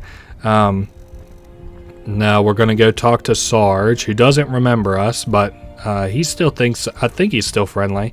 Who are you? What are you doing here? Yeah, we're just travelers. I guess we're kind of looters. And there's Cody, Barry, Kate, and David. His name is Sergeant First Class Franklin McWillis. Ooh, and this is his squad of 5 fellas. Oh my goodness, that lightning is spooky. We are the army. He's like, this is what's left of the army. These 5 dudes, one of which is injured all to piss. There's no government, no HQ. Damn. So he tells the military guys to go at ease, so that's cool. Now, we talked to him. He's got a wounded guy. He's like, what happened to him? They were attacked, small group of bandits. So they actually handled those fucking bandits. That's badass. So he needs bandages and something to disinfect the wound. Well, you'll be fucking peachy cheery to know that I do have some whiskey. which I can give to Steve. And then we also have the bandage, which Steve will appreciate. And that's it. So cool. Nice. So Steve is, at least, like, gonna live. Now they're gonna head west, probably to try and outrun this storm that's coming in. Any interesting places? We're looking for things to fortify our hideout. There's a construction site. We'll definitely need that. I actually am kind of worried about our carry capacity now. I guess maybe they didn't kill those guys at the construction yard. But they are going to mark a construction site. So we're going east. I guess that's where he says the storm is coming from, is east, which makes sense because that's also where Kate said that the wind was blowing in from. How can we survive this storm? And he's like, why are you so stubborn? If you have to stay, dig some ditches around your hideout. That's important. And talk to Paul, the technician. And he's like, don't expect our help for nothing. Well, we just helped you, Peckerhead. But don't worry, that's fine. I brought all the stuff I believe that we'll have to actually help with him. Now, he's talking about the evacuation. This is redundant dialogue. I actually wonder if that last one that I haven't read yet is also redundant dialogue as well. We have a spaceship. I'll tell him about it because I just want to see him say, like, oh, those crazy sons of bitches did it at the end again. So I think that's all. Oh, wait, we should tell him to come with us. What? We can't just offer a ride to everyone we meet. Oh, come on now. We can take more guys with us. Oh, boo-hoo, Kate. And he says, I wouldn't want to go anyway.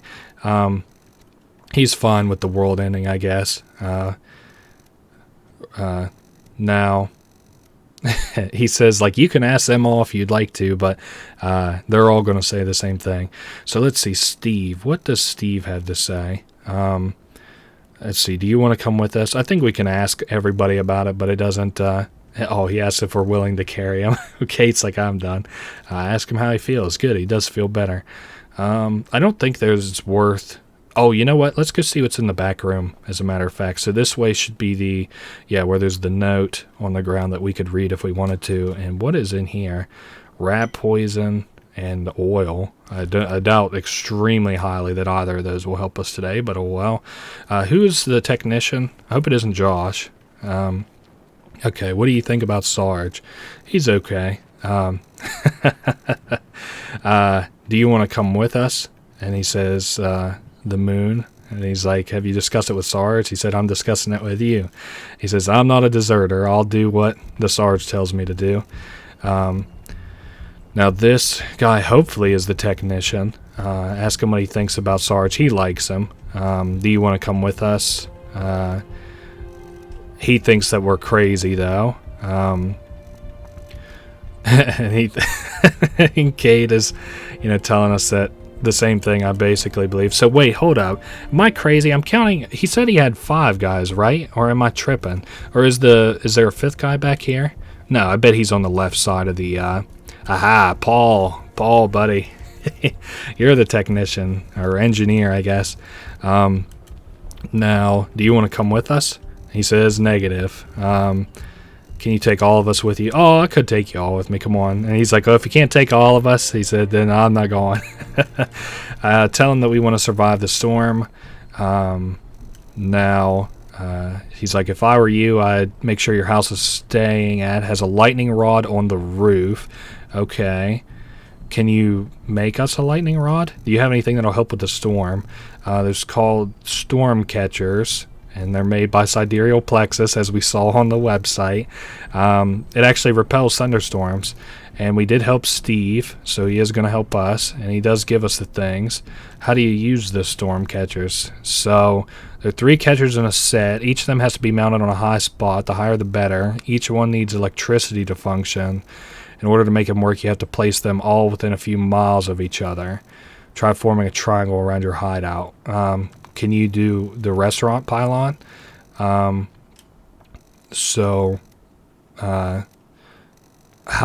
would we even power this thing? Ask Sarge if he'll sort it out for us, I guess. Whoops. we're just sorting these military fellas out again a little bit, I guess. Will you help us install the storm catcher? So form a triangle around the base. Sounds like a plan to me if Paul says it'll work. This restaurant pylon sign isn't very high. Okay, so it's good. Could you put it up there? What he would want in return is a gun and ammunition. So we can do that. I will give you, how about a revolver? Okay, perfect. And revolver rounds. So at least let me keep my rifle. Not that we'll need it, but whatever. So will you please put the storm catcher on the roof? I'm sorry I didn't read that. So you did our part.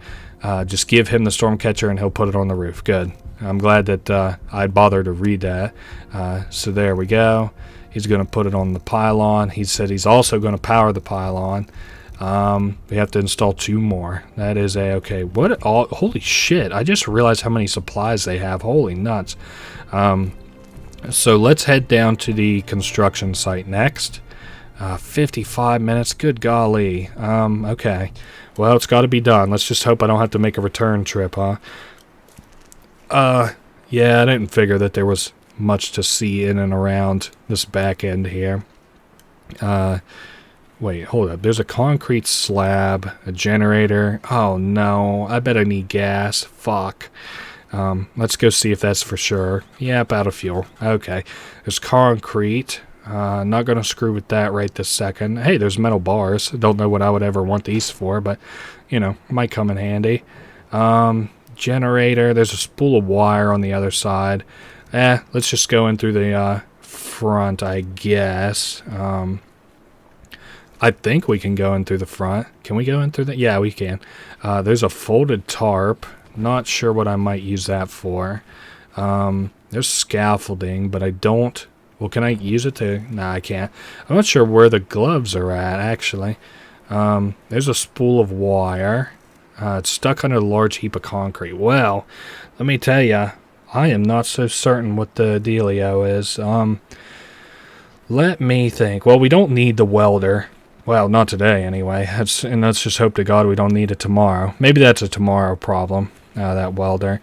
Now, I did see that we can climb the crane, so let's try to do that. It'll take 5 minutes. I can afford 5 minutes. Box of cables, so we'll evidently have to come back up here as well. Can I go ahead and plug one of these in? Cool. We'll just have to be sure to come back and power this generator. And I guess I'll also have to probably pick up those concrete slabs, but that's not happening until I power this bad mamma jamma. Gas station, ruined house. I don't need either of those. I know that this is a kick in the balls, but we're going to have to piss away a ton of time doing this. Okay. Let's use the wrench. Let's hope these storm catchers are well worth it, because, you know, it's not going to be good if not. Actually, we might have already fucked ourselves, because I just realized I have to put the wood on the windows. Today was a pretty shitty day. Okay, let's go to the... Golly, back to the construction site. Use another chunk of our time. Oh, yeah, I had to go in the back way. I keep forgetting that for some reason it's blocked by that concrete slab. Let's put the gasoline in the generator. Perfect. Now we just have to start it, apparently. And then I'm going to see if I can pick this slab up. I'm sure I probably have to. Let's see. It is down. Wait, or is it? Hold up. Let's go up. And then to the left. And then down. Shit. I fucked up. I have to open this claw, actually, apparently. There we go. Now put it down. I was wondering if I would actually have to do that, and guess what? I sure do. Close the claw. Pull it up now. Perfect. Yep, climbing down. Great. Let's get this spool of wire and I guess maybe get back to the base. Are we good on supplies and everything? Well, I tell you, if we weren't good on supplies, now's not the time to figure it out, huh? Let's see. Ruined house, Sidereal, Plexus. Definitely don't need to go to either of those. I guess we're gonna swing by. And, golly, I don't want to have to get this gas, but heck, gotta be done. Grab the gasoline. I also will have to stop at the house, I think, to get an extension cord. Oh yeah, I don't want to do that. This storm is blowing in hot and heavy. Okay, hold up. I'm getting in my head a little bit as this storm approaches. I'm worried that I'll probably have to restart today and do things a little more efficiently, but hey, we'll see. I don't necessarily need the inventory boost. Alright, so we're at the bridge.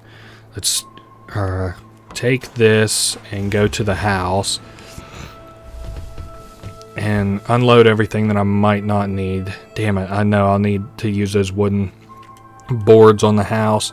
I'm thinking we'll probably not be able to dig the hole, but we'll have to see. Let's head back over here and into the house so that I can grab that extension cord. Extension cord. And then back out again. Use the truck to go over to the hunting lodge, which will complete putting down the... oh, what is that? Well, how do I get that also? Oh, there's solar panels. Oh, I bet I have to clean those. Well, let's climb the roof using the porch railing. Okay. Can I use the broom on the roof? Wait, hold up. I thought it said it would take 50 minutes. And I was like, you're fucking insane. So even though we did it at the end of the day, that's probably still fine. Oh, I'm an idiot. Oh, God, I'm just choking away all my time. Okay. Headed in. Maybe we'll be able to dig that hole. I wouldn't hold your breath, though. So let's take the extension cord, plug it in. I was just wondering what we would ever really use the extension cord for. And man, oh man, is it ever storming. Take it out the back window. Great. And then head all the way to the backyard. And then grab the extension cord and take her up the tree. Take 10 minutes while we're towing it. You gotta be kidding me. Plug this into the extension cord. Alrighty, that's as good as it gets out here. Let's head back to the base and see what we can do back home, I guess. 10 minutes, that leaves us with 45 minutes in total. Let me go ahead and grab these boards just on the off chance I'm able to use them. Oh, also we have to create what did they say? Like a metal rod. Let's go see if I have anything in the house that would help with that. I would assume I would use the sonic repellent thing, but of course that doesn't seem to be the case. Maybe conductive wire. I wonder if I could let's go check out the roof actually before I do anything too nuts, I suppose. Because I wonder if I can just wrap this wire around the chimney or something maybe. Let me put this, could I put it on the chimney? Oh shit, it'll only take 22 minutes. Okay, we have 45 minutes left. Okay, well, today is, we're getting stuff done, but, it's still not good. Pissed away so much time. Can I, put the board on it, kinda? Lean it against it? How long? Yeah, okay, I don't have the time. Well, I tell ya, today looks like it's going to be one of those days. Probably going to have to reset today, but that's fine. I won't make you guys watch it. I'll just clean this place up a little bit. How long would it take for me to use a shovel on that? And I'm hoping maybe using these storm catchers also kind of mitigates the damage a little bit, but we'll see. So how long would this take? There's no way that this is very quick. 90 minutes? Yeah, I didn't figure so. Let's close the door and then let's save, because there's no chance in Kane that this is going to go very well, but hey, we're going to see. We might get to see our first failure. Let's see. 100%. Loud thunder, cracking. It's acid rain. Put a storm catcher up. 5%. And then another 5%. then another 5%, and then all of them were in place and functional, which was 20%. Didn't secure the area around the base in any way. Yikes. You didn't secure the hole made in the roof by the helicopter. A lot of water poured in the house through the hole. Uh-oh. Left the roof hatch open. Oh, God. Made it a lightning rod. That's good. Got rid of 20%. Closed the front door. Okay. Closed the back door. Put the shit up, but it probably didn't do too much for it. 4% on each of them. Put a thick blanket in the opening. Okay, 8%. It didn't look good. Okay, well, all right. So I'm gonna have to redo today. Holy shit! Barry decided to shield you from the rain with his body standing over you. Wow, that is crazy. Okay, so we're gonna redo that day. Actually, I'll be back in just a minute.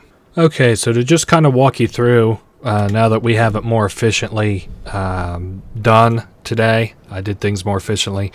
I was able to dig a hole around the entirety of the base, and I don't think, there's nothing to show in the back. I was able to run that cord again. The windows are boarded up, all of them. I'm going to go ahead and shut the door, actually. The back door, of course, is shut, as I don't really have a reason to open it. The front, both of these windows are sealed. Then we want to make our way to the upper floor, the roof. I have the blanket still here, which is fine. And then we have the tarp over this helicopter, the tarp that we got from the construction yard. We can close the hatch here, which I just remembered to do real quick before we got started for the night. And then we're ready to go. This time, though, I think we're super prepared for today. So, not going to be a failure like the other night. Abysmal failure at that. Doesn't matter. We could just use a wrench. Okay, so this time it should be way better. Of course, we got the boards and stuff up now. So 5%, and then another 5%, and another 5%, and then an additional 20%. Those storm catchers all do for a grand total of 35%. The ditch we dug got rid of 15%, secured the hole where the helicopter is, got rid of 10%, closed the roof hatch, stopped another 10%, got the copper rod ready, that was a 20%. Front door was 3%, 3% from the back door, and then each of these are all going to be 8%, so it doesn't even show the other shit that I did too, which would have been all of the windows. So we were able to stop all of that, and I guess we don't even get the kilogram bonus for that day. That's how good we did. All right, let's take a step outside. We get to see this cutscene again of the moon coming down around our ears. I did pretty well that whole day, the same way that I did it the day before. I just didn't bother to talk to Sarge's army men or him very much, so I don't know if they'll show up in the ending cutscene, but I guess it doesn't really matter. Now, we asked Barry how he's feeling, and he's not feeling too great. Now, we're getting ready to head out. Now, let me take a look around a little bit. I think we're going to do things a little tiny bit differently. Let me use the hammer on this window because I would like these nails. They're kind of part of my plan. And then we're going to go build that bridge, I think, and then go visit where the army men were. Reason being, I need a pair of gloves, and I'm hoping that they have them out there.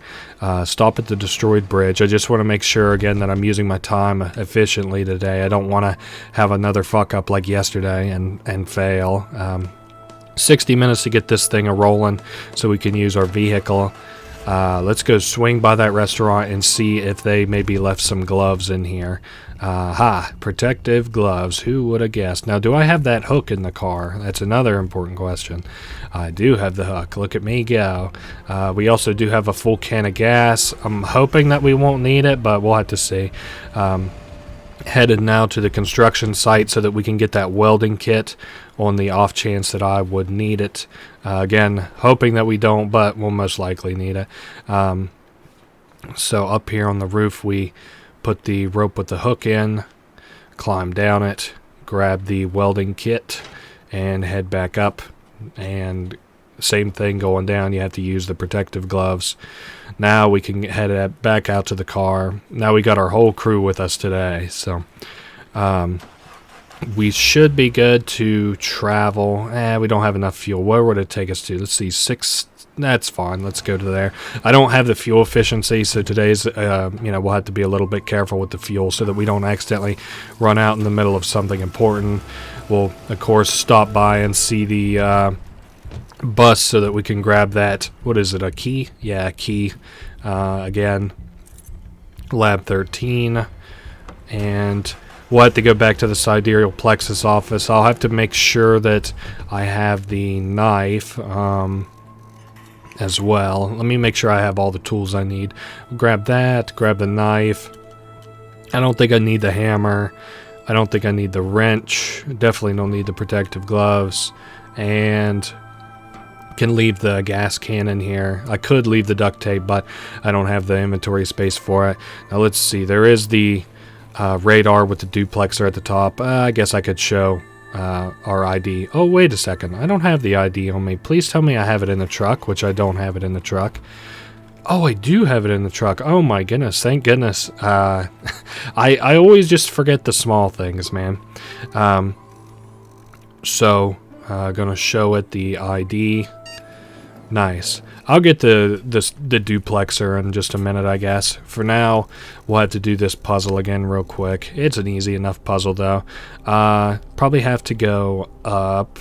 Hold up. There we go. So, have this turn to the left, to the right, turn that away. Have that turn upwards. Now, let's go from up here next. Let's actually turn this whole thing off. So, that'll be fine to go. And then let's have that go right and down. And that looks perfect to me. Let's turn it on. Nice. Elevator is good to go. Floor mat is no longer fucked up. And let's head downstairs. I'm interested how this cutscene will go now that Barry's here, but it definitely doesn't change anything. Let's turn the switch on. Kate talks about the trajectory map or going to the moon. Barry just says that it's crazy as hell.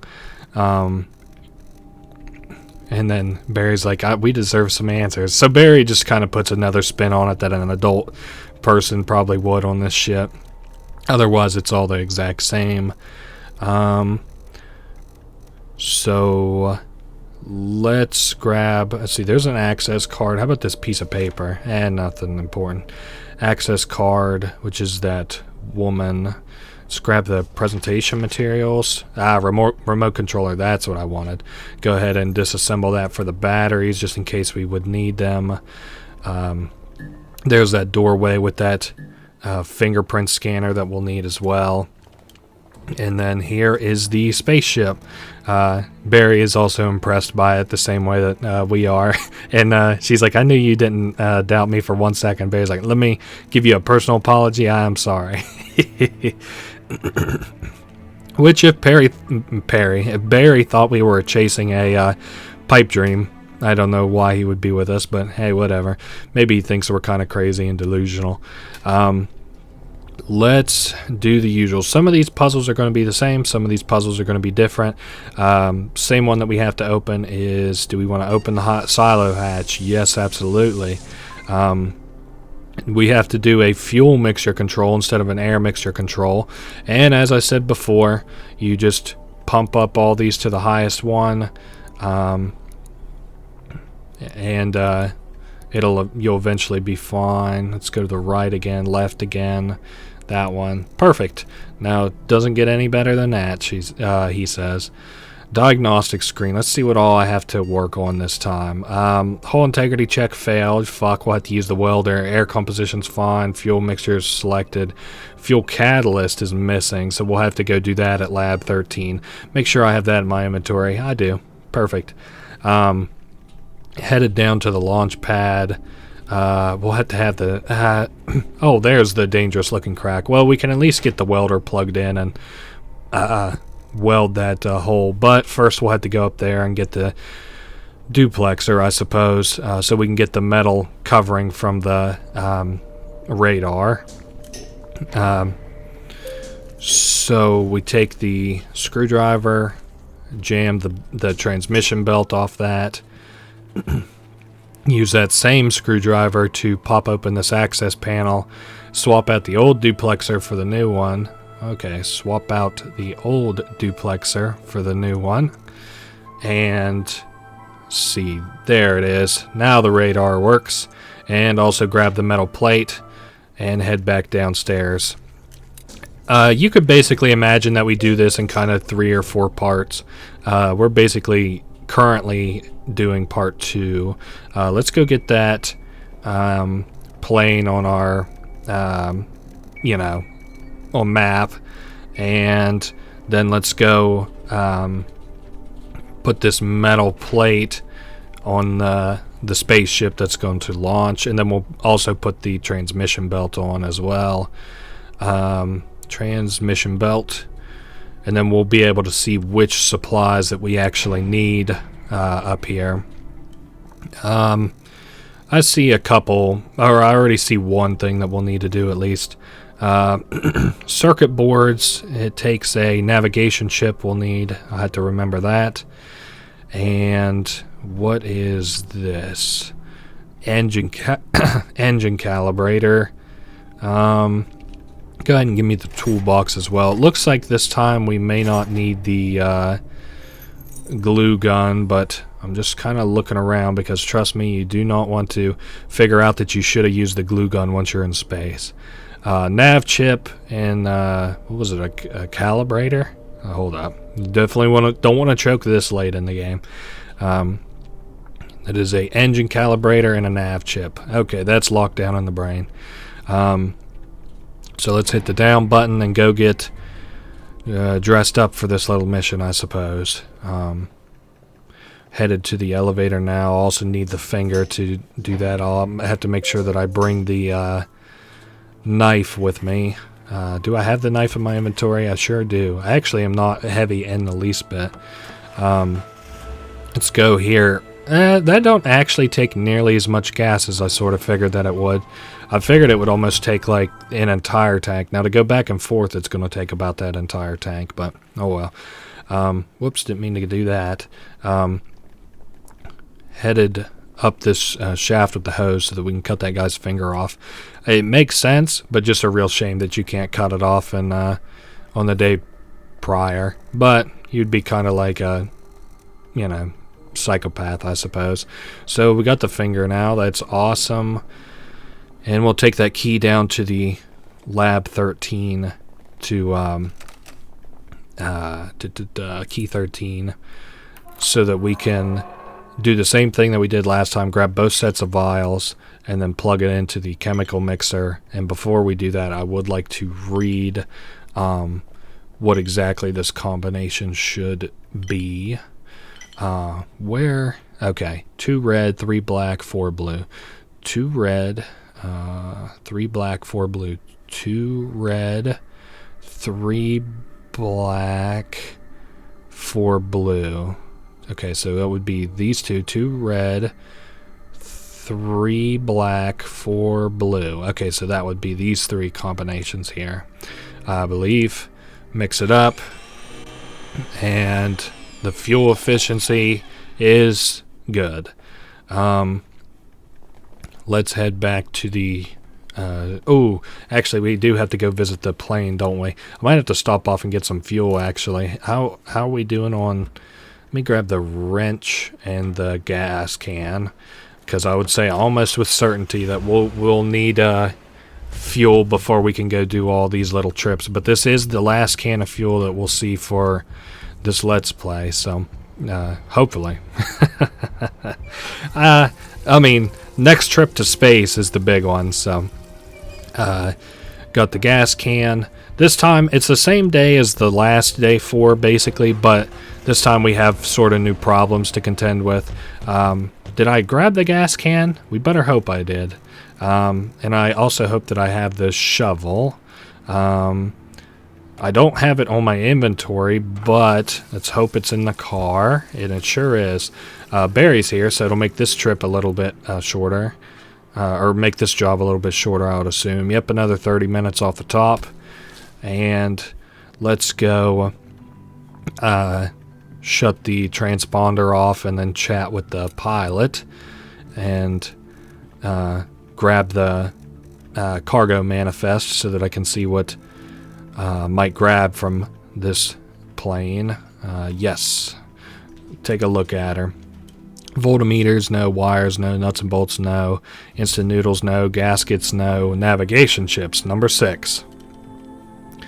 Number 6 is not that one. Perfect. I'll have to pop out and grab the crowbar, which is, again, why I love to bring all my tools with me. Take 6 minutes and grab the nav chips. Perfect. Now, the last thing that we need, I believe, is to use this finger on that door and get the last part that we need. The name escapes me. You'll have to forgive me, but once I actually see it, I'm sure that the name will come back to me. So, let's use this finger on the fingerprint scanner. And this is also one that we can actually just bring with us too. Like, we can pick up both of these and just bring them with us instead of having to pop open a bunch of crates. Which one do I need? There's a calibrator, which I believe that was it. Yeah. And then the lithium hydroxide filter we don't need. So let's hop in here and plug in the nav control chip. Perfect. And then heading down to the bottom floor so that I can plug in the calibrator. Perfect. And then I'll go empty out my inventory and we'll be good to go, I believe. Let me get a little ways away from this, as I'm sure that you have to do. And I want to off a berry in case I have to pick any of this up. So get rid of the tape, lithium hydroxide filter, the glue gun. Man, this is this is fucking adventure game 101 here. Drop the screwdriver, the crowbar, the it reminds me of an old Whitest Kids You Know sketch where they're like skimming through their inventory and don't want to forget to put the catalyst in, huh? Perfect. He's like got like a rubber chicken and like a gun and flowers and stuff. So we're good to go for the night. I'm just gonna go ahead and save here. We're about 7 hours ahead of schedule. I guess the last day seems to be, an easier one. So I don't need anything. We're just going to launch her and see what happens. All systems green. Let's see what happens. Hatches open. 5, 4, 3, 2, 1. Liftoff. Okay. We got Barry and Cody here. Sarge and his men is like, would you look at that? They did it. Nice. So now then, the default setting had become corrupted. We did the fuel mixture ourselves. There's 20%. We installed the nav chip. We installed a calibrator system. We fixed the crack that was in the ship's fin. And we prepared a special catalyst. So that will land us in space at least. And, same cutscene basically happens as before.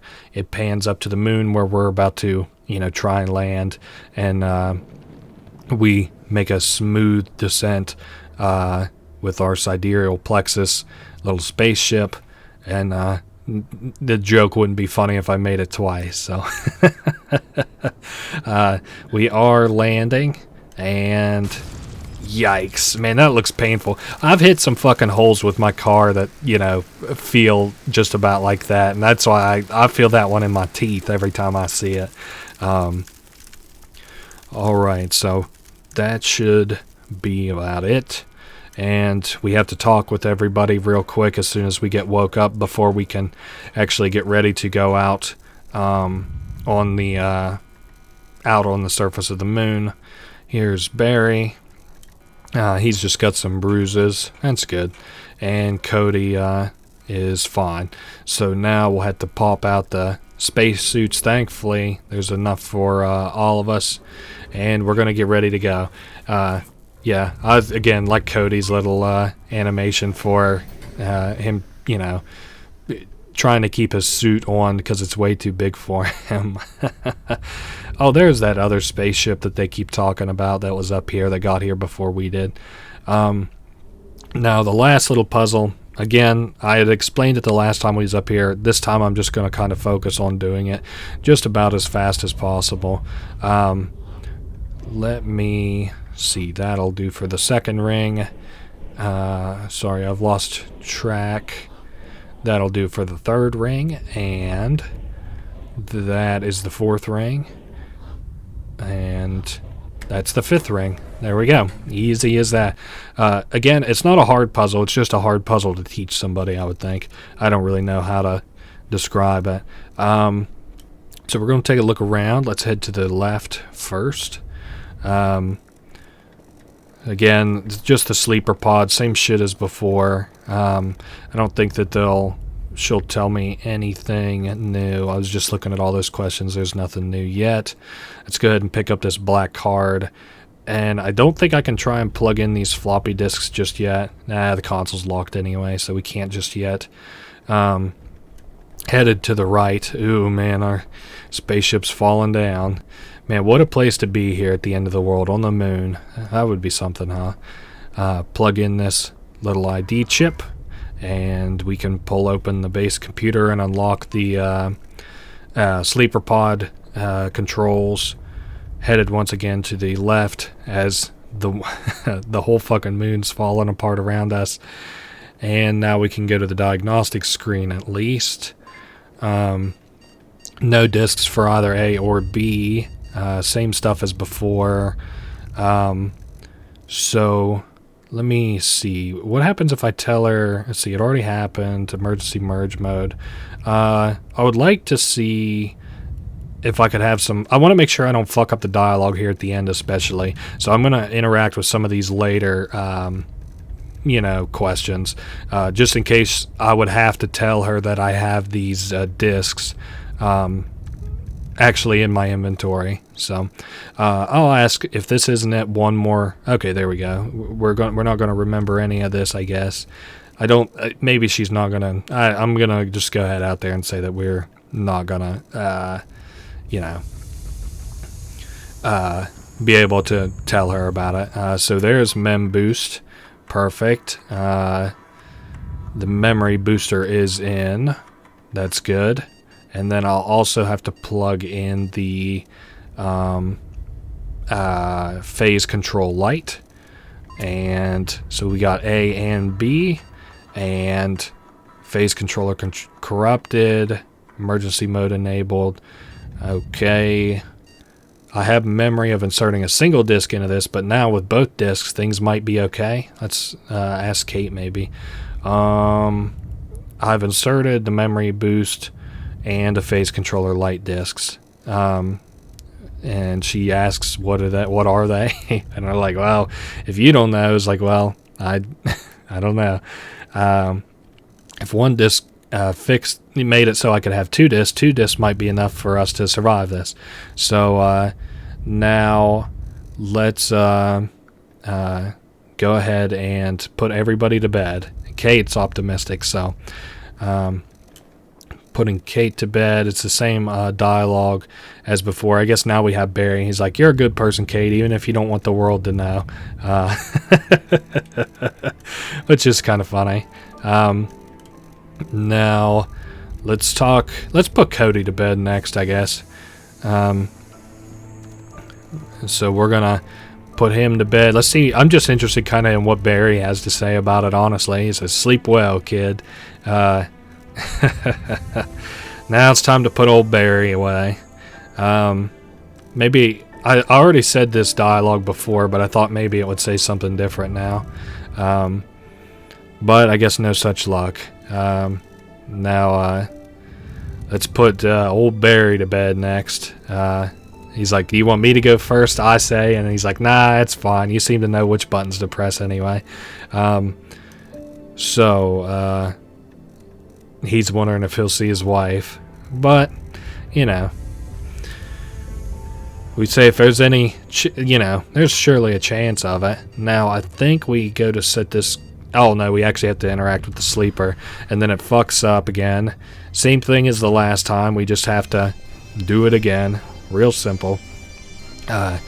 head to the right, reroute the power to our base from the communications. Kind of crazy that communications takes up so much power that it could re-power us, but hey, just barely made it through that hole again, that hole, doorway. Doorways are holes now. Just barely making our way to maybe the sleeper pod. Alright, let's go. This should be it. This is the very, end of the game. We put ourselves in the sleeper pod, and we take a little snooze. And here we are, lunar drilling canceled. So we must have, brought news of the fact that the whole fucking world was going to end if they continued to do their lunar drilling. So now there's an adoption permit that Barry has there on the left, which I'm hoping it'll show him. And there's Cody's little pet lion. And there is Kate. Looks like she's working, maybe at Sidereal Plexus. I wonder if she's looking at a picture of David. We're all progressing through our individual stories, but it does look like, Barry and his wife, Maggie, are getting ready to adopt. And we're all kind of living our own lives now that the world's not, coming down around our ears or whatever. And we all look up at the moon. Isn't that sweet? Super cool. Don't escape. 4 days to survive. That's the end of the game. I am really looking forward to the next game that Scriptwelder makes, because he's really fucking talented. You can follow him on Twitter, or I think he has a public page available for his game on Steam already. If not, he has his own website too that you can look up. But that is the entirety of the Don't Escape series now finished. I did 1 through 3 before, and 4 I might do Deep Sleep and the Deeper Sleep. I'm just kind of worried that wouldn't be a very long video, so I don't know if people would be very interested in it, but hey, we'll see. Maybe I'll do it to kind of round out the Scriptwelder experience, and then maybe when the new game comes out, I'll play it too. We'll have to see. I have to see if I'm interested in it. But he makes good games, so I wouldn't hold any doubt in your mind. The game was pretty cool. I honestly don't have any criticisms of it. I thought it was pretty chill. I had a lot of fun playing it. I remember playing these games kind of growing up. Of course, the first 3, not the Don't Escape 4, but playing like 1, 2, and 3 and on Flash in school was a lot of fun. And then same thing with I never played the Deep Sleep series on Flash in school, but hey, and there's our final thanks for playing, and thank me for playing, and thank you guys for watching if you made it this far. It was a lot of fun. I'll see you guys in the next video. Later.